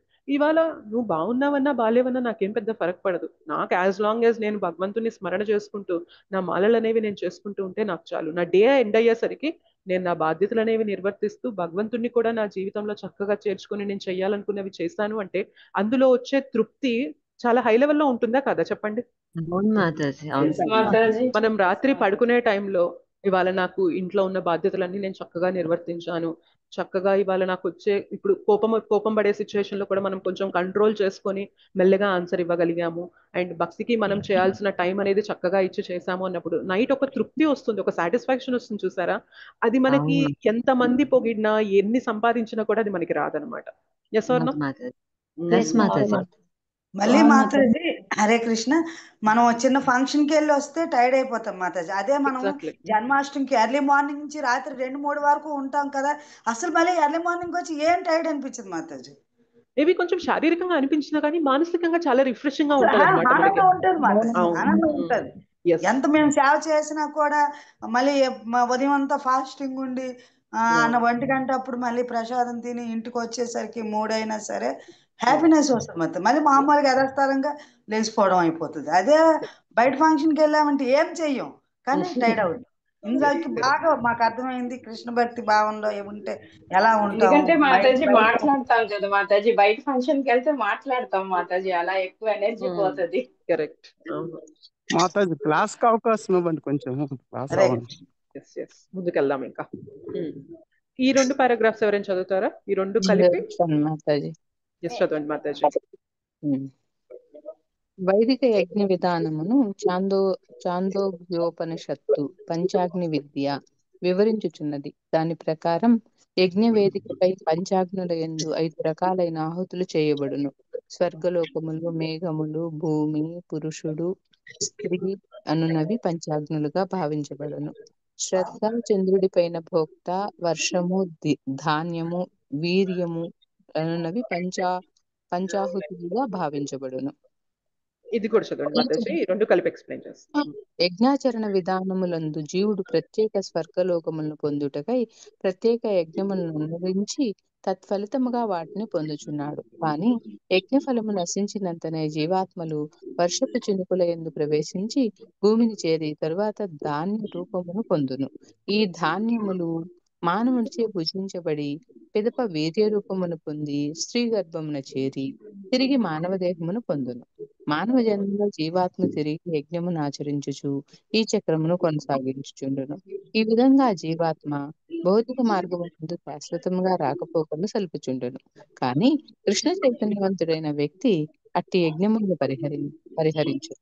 అతడు ప్రత్యక్షముగా కృష్ణ చైతన్యమునందు నెలకొని భగవద్ధామమును చేరుటకు యత్నించును. Thank you Mataji. సో మనకి ఇక్కడ ఉపనిషత్తుల్లో కొన్ని డీటెయిల్స్ ఇచ్చారు. అయితే ఉపనిషత్తుల్లో ఉండేవి మనకి ఎలా ఉంటాయి అంటే ఇండైరెక్ట్ గా ఉంటాయి అన్నమాట. దానికి మనకి క్లియర్ ఎక్స్ప్లెనేషన్ అనేది ఈ పారాగ్రాఫ్ లో ఇచ్చారు. అందుకని 2 చదివాక మనం ఎక్స్ప్లెయిన్ చేద్దామని అన్నాను. ఇక్కడ మీరు చూసినట్లయితే అంతకుముందు పై పారాగ్రాఫ్ లో ఏమనుకున్నాం మనము, భౌతికములైన స్వర్గలోకములను పొంది అక్కడ సౌకర్యములను అనుభవించుటకు అతడు కొన్ని మార్లు యజ్ఞములు ఆచరించుచుండెను. సో మనం కొన్ని యజ్ఞాలు అనేవి చేసినప్పుడు ఏమవుతుంది అంటే స్వర్గలోక ప్రాప్తి అనేది దొరుకుతుంది, పుణ్యం వస్తుంది కాబట్టి. కానీ ఏమవుతుంది, తన పుణ్య ఫలం అనేది నశించినంతనే తిరిగి భూమిపై మానవ రూపమున జన్మించుచుండును. ఇదియే కర్మ అనబడును. ఎలా పుణ్యం వచ్చి ఆయన స్వర్గలోకాలకి వెళ్ళి ఎలా మళ్ళీ మానవ జన్మపైకి వస్తాడు అనేది ఈ పారాగ్రాఫ్ లో చెప్తున్నారనమాట. చూద్దాం. సో యజ్ఞాచరణ విధానములందు జీవుడు ప్రత్యేక స్వర్గలోకములను పొందుటకై ప్రత్యేక యజ్ఞములను నొరించి తత్ఫలితముగా వాటిని పొందుచుండును. సో యజ్ఞాలు అనేవి చేసినప్పుడు ఏమవుతుంది అంటే ఆయనకి పుణ్యం అనేది వస్తుంది కాబట్టి ఆ యజ్ఞ యొక్క ఫలితం వల్ల ఆయన తన శరీరాన్ని విడిచిపెట్టాక స్వర్గలోకంలో ఒక శరీరాన్ని పొందుతారు. సో స్వర్గలోక ప్రాప్తి అనేది పొందుతాడనమాట. కానీ ఏమవుతుంది అంటే యజ్ఞాల యొక్క ఫలితం కొంత డ్యూరేషన్ వరకు మాత్రమే ఉంటుంది. సో మేబీ ఒక 10,000 సంవత్సరాలు స్వర్గంలో ఉండాలి అని చెప్పి ఆయన చేసిన యజ్ఞం వల్ల ఫలితం పొందాడు అనుకోండి. సో ఎప్పుడైతే 10,000 సంవత్సరాలు అక్కడ సుఖభోగాలు అనేవి బాగా అనుభవించేశాక టైం అనేది గడిచిపోతుంది కదా, మళ్ళీ ఏమవుతుంది అంటే యజ్ఞఫలం నశించినంతనే జీవాత్మలు వర్షపు చినుకుల యందు ప్రవేశించి భూమిని చేరి తరువాత ధాన్య రూపమును పొందును. ఏమవుతుంది, పైన స్వర్గలోకంలో ఉన్న జీవుడు తన పుణ్యఫలం అనేది అనుభవించేశాక టైం అయిపోయాక అక్కడ మళ్ళీ ఇక్కడికి రావాలి కాబట్టి వర్షంలో కలిసి జీవాత్మ అంటే మన ఆత్మ అనేది వర్షపు చినుకుల ద్వారా భూమి పైన పడుతుంది. ఎప్పుడైతే భూమి పైన పడుతుందో ధాన్య రూపంలో ధాన్య రూపాన్ని పొందుతారనమాట. సో ధాన్యంగా వచ్చి ఎప్పుడైతే మళ్ళీ ఈ ధాన్యాన్ని మానవులు తింటారో ఏమవుతుంది, వీర్య రూపమున పొంది స్త్రీ గర్భమున చేరి తిరిగి మానవ దేహమును పొందును. సో చూసారా సైకిల్ ఎలా చెప్తున్నారో, యజ్ఞాలు అనేవి ఆచరించినప్పుడు మనం స్వర్గలోకాలకు వెళ్తాం. స్వర్గలోకంలో బోల్డ్ అంత సమయం అనేది మనం సుఖాలు అనుభవిస్తాం. బట్ టైం అయిపోయాక ఏమవుతుంది, క్షీణే పుణ్యే మర్త్యలోకం విశంతి. ఎప్పుడైతే పుణ్యం క్షీణిస్తుందో మర్త్యలోకంలోకి పడిపోవాలి. పడిపోవడం ఎలా పడతారు అంటే వర్ష రూపంలో పడడం, ధాన్యంగా మారడం, ఆ ధాన్యాన్ని ఒక వ్యక్తి తీసుకోవడం, ఆ వ్యక్తి యొక్క వీర్యంగా ఆత్మ అనేది మారడం, ఆ తర్వాత ఒక ఒక స్త్రీ గర్భంలోకి ప్రవేశించడం, ఒక శిశువుగా రూపం తీసుకోవడం అనేది జరుగుతుంది. ఏమవుతుంది, మళ్ళీ మానవ జన్మ అనేది పొందిందనమాట. మళ్ళీ ఆయన యజ్ఞాచరణ చేసి మళ్ళీ స్వర్గలోకాలకు వెళ్ళి మళ్ళీ ఇలా ఈ సైకిల్ అనేది తిరుగుతూ ఉంటుంది అనమాట. సో స్వర్గలోకాల ప్రాప్తి ఇలా జరుగుతుంది. అలానే మనం ఎవరు? సరిత మాతాజీ మ్యూట్ లో ఉంటారా ప్లీజ్? మీది టీవీ డిస్టర్బెన్స్ వస్తుంది.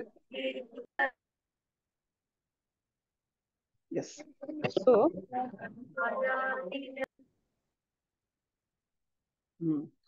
అదే తక్కువ స్థాయిలో కూడా ఎలా వెళ్తామంటే, అంటే కింద జీవుల్లో కూడా ఎలా వెళ్తామంటే, భౌతిక ప్రకృతి ద్వారా మనం ఈ శరీరం వదిలేసాక మనం చేసుకున్న కర్మ మంచిగా లేదనుకోండి, మళ్ళీ మనం భౌతిక ప్రకృతి ఏం చేస్తుందంటే ఆ జీవాత్మని ఒక జంతువు శరీరంలోకి ప్రవేశించేలాగా చేసి ఆ జంతువు యొక్క బిడ్డలాగా మనం పుట్టేలాగా చేస్తుందన్నమాట. సో మనం ఎప్పుడు కూడా ఈ చక్రంలో చిక్కుకుపోతూ ఉంటాం అనమాట. కానీ ఈ చక్రం నుండి బయటపడడానికి ఒకే ఒక్క మార్గం ఏంటి అంటే భక్తి. భక్తిని ఆరంభించినప్పుడు ఏమవుతుంది అంటే అక్కడ మనం చేసుకున్న కర్మ అకర్మ అనేది అవుతుంది. కాబట్టి అక్కడ మనకి ఏదైతే పయస్ క్రెడిట్స్ వస్తాయో, భక్తిలో మనకి భక్తి సుకృతి వస్తుందో అందులో క్షీణించడం అనేది ఉండదన్నమాట. సో అది పెరుగుతూనే పెరుగుతూనే పెరుగుతూనే వెళ్ళిపోయి మనం భగవద్ధామానికి వెళ్ళేదానికి అది దోహదపడుతుంది, సహాయపడుతుంది అనమాట. సో అందుకనే మనం బ్రహ్మలోకం నుండి పాతాళ లోకం వరకు ఎటువంటి జన్మ తీసుకున్నా కూడా మళ్ళీ ఈ చక్రంలో, ఈ మాయలో చిక్కుకుపోయి చక్రంలో తిరుగుతూనే ఉంటాము. భక్తి చేసినప్పుడే మనం ఈ లోకాలన్నిటికీ 14 లోకాలన్నిటి నుండి బయటికి వెళ్ళిపోయి మనం భగవద్ధామానికి చేరగలుగుతాం అనమాట. సో అందుకే మనకంటారు పుణ్య చక్రాల్లో పాపం చక్రంలో చిక్కుకుపోవద్దు. వేదాల్లో ఏదైతే కర్మకాండ చెప్పారో అక్కడితో ఆగిపోవద్దు. కర్మకాండ చేయడం వల్ల ఏమవుతుంది, వస్తే పుణ్యం వస్తుంది, స్వర్గలోకాలకు వెళ్తావు, కానీ ఏమవుతుంది మళ్ళీ తిరిగి ఇక్కడికే రావాలి. సో దానికి అతీతంగా వెళ్ళిపోయి మనం భగవద్భక్తి అనేది చేసినప్పుడే మనము భగవద్ధామానికి వెళ్ళగలుగుతాం అన్నమాట.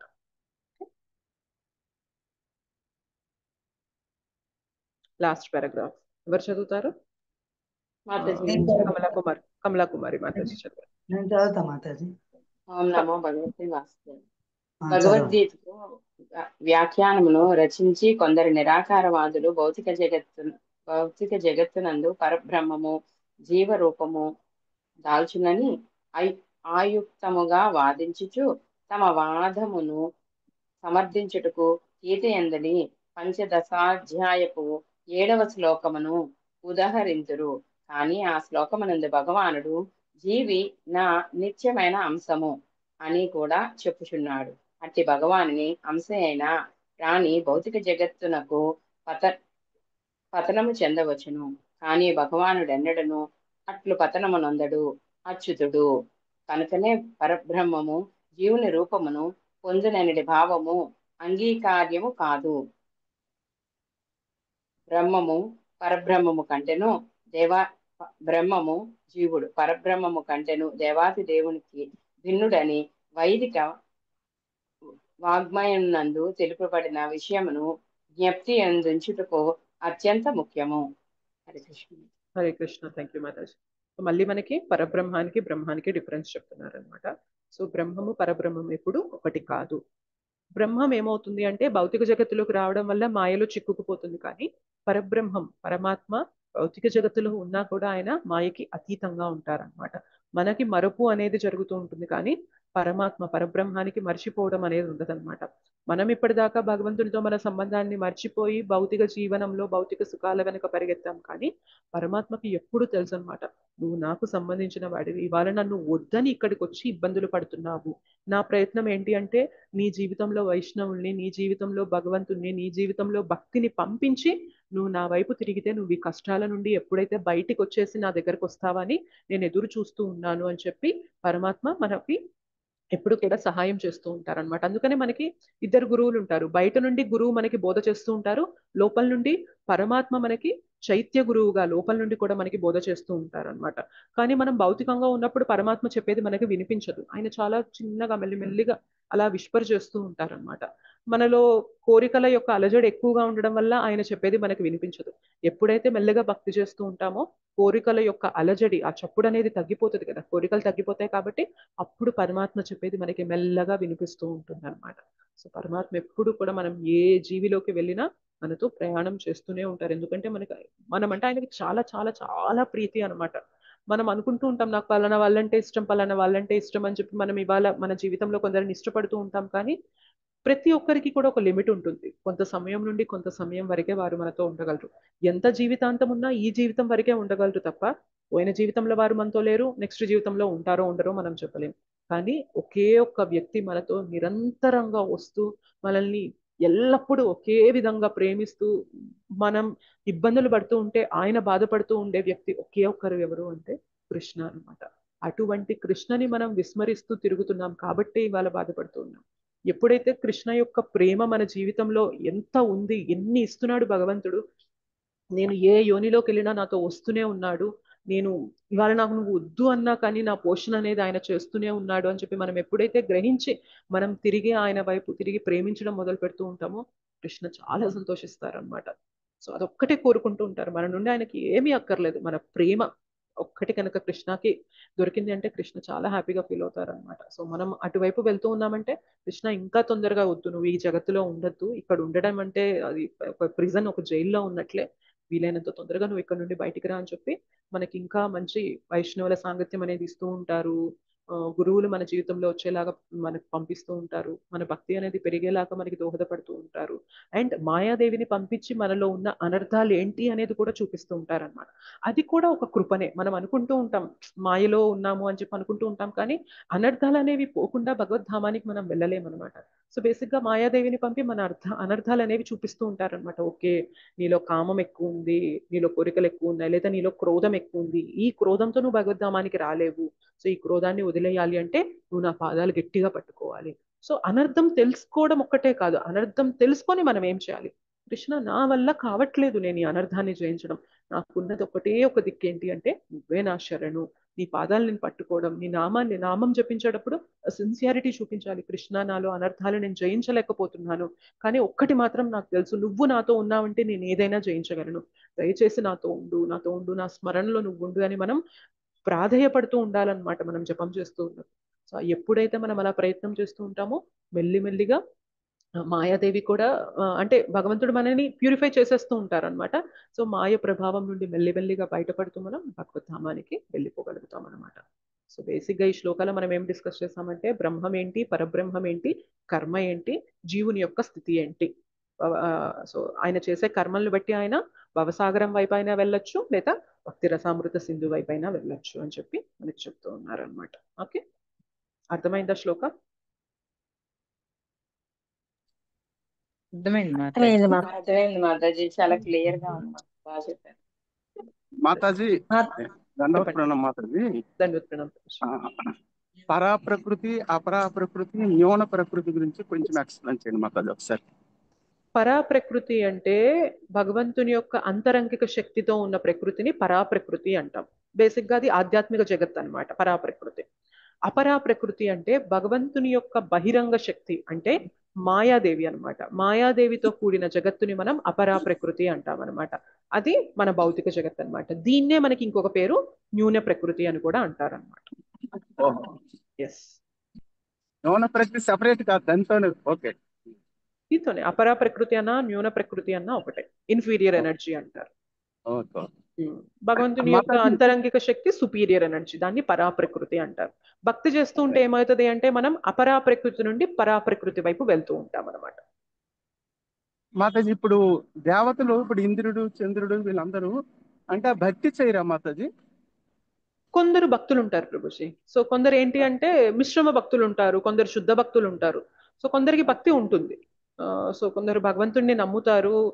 బట్ ఏంటి అంటే ఒక్కోసారి అంటే శ్రీల ప్రభుపాదిని కూడా ఒకసారి అడిగారంట, మీ శిష్యులందరూ కూడా ఆధ్యాత్మిక ధామానికి వెళ్తారా అంటే మోస్ట్ ఆఫ్ ద పీపుల్ స్వర్గానికి వెళ్తారేమో అని అన్నారంట. అదేంటి, ఎందుకు అలా అన్నారు అంటే భక్తి చేస్తున్నారు కానీ భక్తి నుంచి వాళ్ళు ఏదో కొంత ఆశిస్తున్నారు, నాకు ఇంకా సుఖం వస్తుంది, నాకు ఇంకా సౌకర్యాలు వస్తాయని చెప్పి ఆశిస్తూ సెల్ఫిష్ మోటివ్స్ పెట్టుకున్నారు కాబట్టి భక్తి చేయడం వల్ల వారికి పుణ్యం వస్తుంది తప్ప భక్తి సుకృతి రావట్లేదు అని చెప్పి చెప్తారనమాట. సో మనం ఎప్పుడు కూడా గుర్తుపెట్టుకోవాలి, మన భక్తి అనేది అహైతుకే అప్రతిహత ఉండాలన్నమాట. కండిషన్స్ ఉండకూడదు, నాకు ఇది ఇస్తేనే నేను భక్తి చేస్తా, సుఖాల కోసం లేకపోతే కొంచెం ఫేమ్ కోసం, నాకు పేరు ప్రతిష్టల కోసం భక్తి చేస్తా, సో నీ గురించి చెప్తే నాకు పేరు వస్తుంది కదా అందుకోసం భక్తి చేస్తా, ఇట్లా ఉండకూడదు అనమాట. సో నిస్వార్థంగా కల్మషం లేని భక్తి అనేది చేసినప్పుడు ఏమవుతుంది అంటే మనము ఆధ్యాత్మిక ధామానికి వెళ్ళిపోవడానికి మనకి ఆస్కారం ఎక్కువ ఉంటుంది అనమాట. లేదు కల్మషాలతో ఉందనుకోండి, ఆ భక్తి వల్ల కొంచెం రిజల్ట్ వస్తుంది, మనం స్వర్గలోకాలకు వెళ్ళి మళ్ళీ ఇక్కడికి వచ్చి భక్తి కంటిన్యూ చేసే ఛాన్స్ ఉంటుంది అనమాట. సో స్వర్గలోకంలో ఉన్న కొందరు దేవీ దేవతలు, కొందరు మిశ్రమ భక్తులు ఉంటారు, కొందరు శుద్ధ భక్తులు కూడా ఉంటారు. సో వాళ్ళు ఏంటి అంటే భగవంతుడు నియమిస్తారనమాట, నువ్వు ఇక్కడ పాలన చెయ్యి అని చెప్పి నియమించడం వల్ల వారు కొందరు మంది బాధ్యతలు అనేవి తీసుకుంటూ ఉంటారు. ఓకేనా?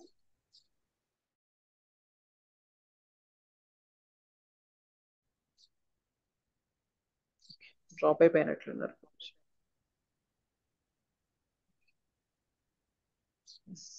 ఇంకేమైనా క్వశ్చన్స్ ఉంటే 1 or 2 క్వశ్చన్స్ తీసుకొని మనం క్లాస్ క్లోజ్ చేద్దాం.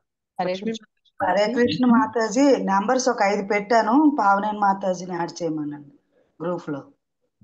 షూర్ మాతాజీ. పావని అంటే మాతాజీ చాట్ బాక్స్ లో అవుతున్నారు, వాళ్ళకి లింక్ ఏమి రావట్లేదు, గ్రూప్ యాడ్ చేయమన్నారు. కన్యాకుమారి మాతాజీది, పద్మ. సరే సరే, ఓకే ఓకే. పావని హరే మాతాజీకి కృష్ణ చెప్పి యాడ్ మాతాజీ. చేయమంటారు. చూస్తాను మాతాజీ, చూస్తున్నా. చాట్ బాక్స్ లో హరే పెట్టారు, కృష్ణ. చాట్ బాక్స్ లో పెట్టారు మాతాజీ. ఎస్ మాతాజీ. చూస్తున్నా మాతాజీ. హరే కృష్ణ. హరే కృష్ణ మాతాజీ, దండవత్ ప్రణామం. నాది ఒక డౌట్ ఉంది. చెప్పండి మాతాజీ. మీరు వస్తారని చూస్తున్నాము. హరే కృష్ణ. ఇప్పుడు యాక్చువల్ గా మనం చూసిన వాటిల్లో ఆది యజ్ఞం అనే కాన్సెప్ట్ వచ్చింది. అంటే ఏంటంటే మనం ఈ భౌతిక లోకం నుంచి, లేదు ఇంకా చెప్పాలంటే ఆది భౌతికం నుంచి ఆది యజ్ఞం చేసి దేవతా లోకాలకి లేదా ఉత్తమ లోకాలకి జన్మ తీసుకోవడానికి ప్రయత్నిస్తాం. సో నా డౌట్ ఏంటంటే, యజ్ఞము అంటే మనం చేసే పనులు వస్తాయా, లేకపోతే మెయిన్ డిఫరెన్స్ యజ్ఞానికి హోమానికి, ఆ రెండిటికి డిఫరెన్స్ ఏంటి మాకు? హోమము యజ్ఞము రెండు కూడా ఆది యజ్ఞంలోకే వస్తాయా? యజ్ఞం అన్నా హోమం అన్నా ఒకటే అని నేను అనుకుంటున్నాను మాతాజీ. మేబీ డిఫరెన్స్ ఉందేమో, నాకైతే తెలియదు. జనరల్ గా యజ్ఞాచరణ కూడా ఏంటి అంటే మాతాజీ, మనం భగవంతుని ప్రీతి కోసం చేస్తున్నాం అనుకోండి. భగవంతుడు నాకు ఇది ఇచ్చాడు, నేను తిరిగి భగవంతునికి ఆఫర్ చేయడం నా బాధ్యత అని చెప్పి నిస్వార్థంగా చేస్తాం అనుకోండి, ఆ యజ్ఞ ఫలితం అనేది మనకి భక్తి సుకృతికి తిరుగుతుంది అనమాట. అలా కాదు, నాకు ఇది భగవంతుడు ఇచ్చాడు, నేను ఇది దేవీ దేవతలకి లేదా విష్ణువుకి ఆఫర్ చేసి నేను ఇంకా ఫలితాన్ని పొందాలి అని కోరికతో చేసామనుకోండి, అది కూడా వేదిక్ వేనే అనమాట. యజ్ఞాలు చేయడం అనేది మన వైదిక సంప్రదాయం కాబట్టి అలా చేయడం వల్ల నువ్వు ఏదైతే కావాలనుకుంటున్నావో అది కూడా పొందుతావు అని చెప్పి మనం తెలుసుకోవాలన్నమాట. సో మనం సుఖాలు సంతోషాలు కావాలి అనే విధంగా యజ్ఞాలు చేస్తున్నాం అనుకోండి, సో ఇది నాకు భగవంతుడు ఇచ్చాడు, నేను ఆఫర్ చేస్తున్నాను సో దట్ నేను మళ్ళీ ఇంకా ఎక్కువ సుభిక్షంగా బ్రతకచ్చు అనే ఆలోచనతో చేస్తున్నప్పుడు, దాని పరంగా చేస్తున్నప్పుడు మనకి అది కూడా ఇస్తారు భగవంతుడు. నేను ఇది ఏది పొందాలని కాదు, కానీ భగవంతుని ప్రీతి కోసం చేస్తున్నాను, నేను ఇంత తీసుకుని భగవంతుని తిరిగి ఇవ్వకపోతే ఎలాగా అని చెప్పి ఆ నిష్కల్మషంగా చేస్తున్నాం అనుకోండి, దానివల్ల మనకి భక్తి సుకృతి వస్తుంది. ఓకే, మరి ఇవాళ మనము కలియుగంలో ఉన్నాం కాబట్టి యజ్ఞాచరణ అనేది మనకి ఇవాళ చేసేంత ఇది లేదు కాబట్టి ద బెస్ట్ యజ్ఞ ఏంటి అంటే హరినామ సంకీర్తన. హరినామ సంకీర్తన అనే ఈ జప యజ్ఞం అనేది చేసినప్పుడు ఏమవుతుంది అంటే, మనం భగవంతునికి మన కృతజ్ఞత చెప్తున్నాము, మన బాధ్యత అనేది మనం చేస్తున్నాం అనమాట. యజ్ఞం చేయడం అనేది మానవుని యొక్క ధర్మం. సో హరినామ ఇవాళ మనం ఫైర్ సాక్రిఫైస్, సోకాల్డ్ మనం ఇట్లా ఆహుతి వేయడం, ఇదంతా మనం ఇవాళ కలియుగంలో అంత పవిత్రత అనేది మనకి లేదు. ఆ మెటీరియల్స్ లో, ఆ అగ్నిలో కూడా అంత శుద్ధత లేదు. మనం తెచ్చే గ్రెయిన్స్ కానీ, మనం ఉండే ప్రదేశం కానీ, అక్కడ యజ్ఞం చేసే ఆ ప్రీస్ట్ ఎవరైతే పండితుడు ఉంటారో, ఆయన బ్రాహ్మణుడు ఉంటారో, అంత పవిత్రత ఎవరికీ లేదు. కాబట్టి చైతన్య మహాప్రభు మనకి సింపుల్ వే చేసేసారనమాట యజ్ఞానికి. ఏంటి అంటే జపయజ్ఞం. మనం కూర్చొని జపయజ్ఞం చేస్తూ ఉంటే ఆటోమేటిక్ గా మనం ఎవరెవరికైతే రుణపడి ఉంటామో ఆ రుణాలన్నిటి నుండి మనం విమోచన పొందుతూ ఉంటాము. మెల్లిమెల్లగా మన చేతన అనేది క్లియర్ అవుతూ ఉంటుంది అనమాట. యజ్ఞాలు చేయడం వల్ల ఏంటి అంటే బేసిక్ గా మనం మనకి 3rd చాప్టర్ లో చెప్తారు, కర్మయోగాలో చెప్తారనమాట. కర్మకాండ విధిలోకి వస్తున్నా కూడా యజ్ఞం అనేది మెల్లమెల్లగా మనిషిని పవిత్రికుల్ని చేస్తుంది అనమాట. అంటే బేసిక్ గా మనల్ని శుద్ధీకరణ చేస్తూ ఉంటుంది. సో మనం అనుభవించి యజ్ఞాల ద్వారా వచ్చిన రిజల్ట్స్ ని అనుభవించి ఏదో ఒక రోజు రియలైజ్ అవుతాం అనమాట. అరే నేను యజ్ఞం చేస్తున్నా అనుభవిస్తున్నా, అసలు పైన ఎవరో ఉన్నారు, ఏదో శక్తి ఉంది, ఆయన ఇవ్వబట్టే కదా నేను అనుభవిస్తున్నాను, ఆయన ఎవరో నాకు తెలుసుకోవాలని ఉంది అని మన ఆలోచన అనేది మారుతుంది అనమాట. బేసిక్ గా ఎలా జరిగింది, లోపల ఇంకా అనుభవించాలి అనే కోరిక తగ్గి భగవంతుడు అనేవాడు ఎవరో ఉన్నారు కాబట్టే నేను ఇవాళ అనుభవిస్తున్నాను అని అటువైపు తిరుగుతాం. సో ఆ ప్రాసెస్ లో కూడా మెల్లిగా మనం భగవంతుని వైపు తిరుగుతాం. జపయజ్ఞంలో కూడా మనం ఏం చేస్తున్నాం, మెల్లమెల్లగా జపం అనేది చేస్తూ ఉంటే మనలో కోరికలు తగ్గుతూ ఉన్నాయి. సో మన చేతన అనేది మార్జనం జరుగుతూ ఉంటుంది. భగవంతుడు నాకు ఎంత ఇస్తున్నాడు అనేది మనం తెలుసుకుంటూ ఉంటున్నాం. భగవంతుడు నన్ను ఎంత ప్రేమిస్తున్నాడు అని తెలుసుకుంటున్నాం. తిరిగి నేను ప్రేమించాలి అని తెలుసుకుంటూ ఉంటున్నాం అనమాట. సో బేసిక్ గా రెండిట్లో కూడా మనకి సిమిలర్ థింగే వస్తుంది. జపయజ్ఞం అనేది ఇంకా అల్టిమేట్ అనమాట. అర్థమైందా అంటే మాతాజీ? నాకు అర్థమైన దాన్ని బట్టి జస్ట్ రిలేటింగ్ విత్ లాజిక్ ఉమ్, మనం యజ్ఞం అంటాం. సో కంటిన్యూస్ గా మనము త్రూ నామ జప, సో యజ్ఞం లాగా మాటని లైక్ జపిస్తూ అట్లా ఉండొచ్చు అని. హోమం అనేది ఇప్పుడు మనం అన్నట్టు నాకు టైం కుదిరినప్పుడు నేను చేస్తానని పర్టికులర్ టైంకి రిలేట్ చేసుకోవచ్చా మాతాజీ? కరెక్ట్. అంతే కదా మాతాజీ. అంటే కలియుగంలో ఇంకా అసలు అవి వద్దనే అంటారు మాతాజీ మనకి. వద్దనే అంటున్నారు. Yes. కలియుగంలో వద్దనే అంటున్నారు. అంత అంత ప్యూరిటీ లేదు అక్కడ. మంత్రాలు ఉండాలి మాతాజీ. బేసిక్ గా యజ్ఞాలు చేసినప్పుడు ఒకప్పుడు ఏమైంది తెలుసా, దేవతలు ప్రత్యక్షంగా వచ్చి కనిపించేవారంట. కనిపించి నీ యజ్ఞం నువ్వు ఏదైతే చేసావో మేము దాన్ని స్వీకరించాము, నీకు బ్లెస్సింగ్స్ ఇస్తున్నాము అంటారు. జనరల్ గా మనకి యజ్ఞంలో పరమో విష్ణు, అవమో అగ్ని అంటారు. పరమో విష్ణు అంటే అందరికన్నా హైయెస్ట్ విష్ణు, అవమో అందరికంటే ఈజీగా యాక్సెసిబుల్ మనకి అగ్ని అంటారు అనమాట. సో మనం ఇచ్చే హవిస్సు ఏమవుతుంది అంటే అగ్ని ద్వారా మిగిలిన దేవతలకు అన్ని అందుతూ ఫైనల్ గా విష్ణుకి చేరుతుంది అంటారు. సో ఇవాళ మనకి అట్లా అగ్నిని పిలవడము, అగ్ని ద్వారా మనం దేవతలకి అందించడము, విష్ణుకి ఆఫర్ చేయడం అనే అంత ప్యూరిటీ లేదు మాతాజీ కలియుగంలో. సో సింప్లెస్ట్ ఈజియెస్ట్ వే ఏంటి అంటే హరినామ జపం అనమాట. హరే కృష్ణ. అర్థం ఉంటుంది clarity. Thank you Hare Mataji. Krishna Mataji. ఇందాక నాకు నెంబర్స్ పెట్టింది ఐఎన్యు గ్రూప్ కా లేకపోతే శ్లోక గ్రూప్ కా క్లారిటీ కావాలి. వరలక్ష్మి. హరే లక్ష్మీ కృష్ణ మాతాజీ, లక్ష్మీ వల్లంపాటి మాతాజీ, మీరు నెంబర్స్ పెట్టారు కదా, అది గీతామృతం అయ్యింది మన జపా సెషన్ గ్రూప్ లో యాడ్ చేయమంటారా? ఆ, అలాగే మాత. ఎస్, అన్ని ఓకే. లింక్లు పెడతారు, అన్ని లింక్లు వస్తాయి కదా. సరే Mataji, okay, sure. Okay Mataji. Hare Krishna. Krishna. Hare Krishna Mataji. Kalpana Mataji చెప్పండి. అదే మాతాజీ, ప్రాయశ్చిత్తం అని చెప్పి చూసాను ఈరోజు ఒక బుక్ లో. ప్రాయశ్చిత్తం అనేది ఇప్పుడు కూడా ఉంటుందా మాతాజీ? మనం ఏదైనా పాపాలు చేసినప్పుడు ప్రాయశ్చిత్తం చేసుకోవాలి అని ఇచ్చారు ఆ బుక్ లో. మీకు బుక్ ఇంకా ముందుకెళ్లే కొద్ది చెప్తారనమాట. ప్రాయశ్చిత్తం అనేది ఎట్లా ఉంటుంది అంటే, ఒక చిన్న బేబీ ఎలిఫెంట్, ఏనుగు పిల్ల స్నానం చేసినట్లు ఉంటది అంటారనమాట. సో ఎలా ఉంటది అంటే, ఏనుగుకి బాగా దుమ్ముగా ఉందనుకోండి, అది ఒక కొలంలోకి వెళ్ళిపోయి స్నానం చేస్తుంది. స్నానం చేశాక ఏమవుతుంది, దానికి ఉన్న వంటికి ఉన్న మట్టి అంతా పోతుంది. బేసిక్గా దీన్ని ఎలా చేయొచ్చు అంటే, మనకున్న పాపాలన్నీ పోయాయి ప్రాయశ్చిత్తం చేయగానే. మళ్ళీ అది బయటకు వస్తుంది కదా, ఒడ్డుకి రాగానే దానికి ఏమనిపిస్తుంది అంటే, అయ్యో బాగా చలిగా ఉంది, నేను కొలంలోకి వెళ్ళి స్నానం చేసి వచ్చాను, చలి చలిగా ఉందని చెప్పి మళ్ళీ అక్కడ ఉన్న దుమ్ము తీసుకొని దాని వంటిపైన వేసుకుంటదంట. ఏమవుతుంది చెప్పండి, దుమ్ము పోవాలని చెప్పి లోపలికి వెళ్ళి స్నానం చేసి వచ్చి బయటకు వచ్చి మళ్ళీ దుమ్ముని వేసుకుంటుంది. సో మన ప్రాయశ్చిత్తం ఎట్లా ఉంటుంది అంటే, పాపాలు పోవాలి అని చెప్పి ప్రాయశ్చిత్త కర్మలు అనేవి చేస్తూ ఉంటాము. అవి పోగానే మళ్ళీ బయటికి రాగానే మనం మళ్ళీ పాపాల్లో పడిపోతూ ఉంటాం అనమాట. సో అందుకని హరే కృష్ణ మహామంత్రము భక్తి అనుకోండి ఏమవుతుంది అంటే, పాపాలు పోవడం మాత్రమే కాదు, పాపాలు చేసే ప్రవృత్తి కూడా పోతుంది అనమాట. ద టెండెన్సీ టు సిన్, అది కూడా పోతుంది అనమాట మనకి. సో అది పోవడం వల్ల ఏమవుతుంది అంటే, మళ్ళీ మనం పాపాలు చెయ్యాలి అని మనం అనుకోమన్నమాట, పాపాల జోలికి వెళ్ళమన్నమాట. సో భక్తిలో ఏమవుతుంది అంటే, ప్రాయశ్చిత్తం కన్నా పైన ఉంటుంది మాతాజీ, ప్యూరిఫికేషన్ జరిగిపోతుంది అనమాట బేసిక్ గా. అంటే ఇక్కడ అంటే ముందుకు వెళ్ళాలి, ఈ బుక్ లో ముందుకు వెళ్తే అప్పుడు తెలుస్తుందేమో. ఉంటాయి మాతాజీ. మీకు జనరల్ గా నేను చదివిన, మీరు స్మాల్ బుక్సే కదా చదువుతున్నారు, ప్రాయశ్చిత్తం గురించి చెప్పి తర్వాత చెప్తారు శ్రీల ప్రభుపాదుల వారు. ప్రాయశ్చిత్తం ఎంత చేసినా కూడా మళ్ళీ మనలో పాపాలు చేసుకునే ఆ ధోరణి, వైఖరి అనేది అట్లానే ఉంటుంది. కాబట్టి అది కూడా పెకిలించేది ఏంటి అంటే మనకి ఈ నామజపం కానీ భక్తి మార్గం అనేది అది కూడా పెకిలిస్తుంది అనమాట. సో పాపాలు చేసే ప్రవృత్తి నుండి కూడా బయటికి తీసుకొస్తుంది భక్తి అనేది మనకి. 6.1.8 లో దీని గురించి ప్రాయశ్చిత్త విధిని చేపట్టాలని శాస్త్రంగా చేయమని చెప్పారు. అయితే ఇది ఎలాంటిదంటే, రోగి నిర్ధారణ, డాక్టర్ వైద్యుడు రోగ నిర్ధారణ చేసి రోగ తీవ్రతను బట్టి చికిత్స చేయ విధముగా మానవుడు పాప తీవ్రతను అనుసరించి ప్రాయశ్చిత్త కర్మలను చేపట్టవాలి. అంతవరకు చదివాను మాతాజీ. అక్కడ ఆగిపోయి మీకు పెట్టేటప్పుడు కూడా మేబీ మీకు ఇంకా ముందుకెళ్లే కొద్దీ చెప్తారు మాతాజీ, కాంటెక్స్ట్ అట్లా ఉంటే కనుక ముందుకెళ్లే కొద్దీ చెప్తారు అనమాట.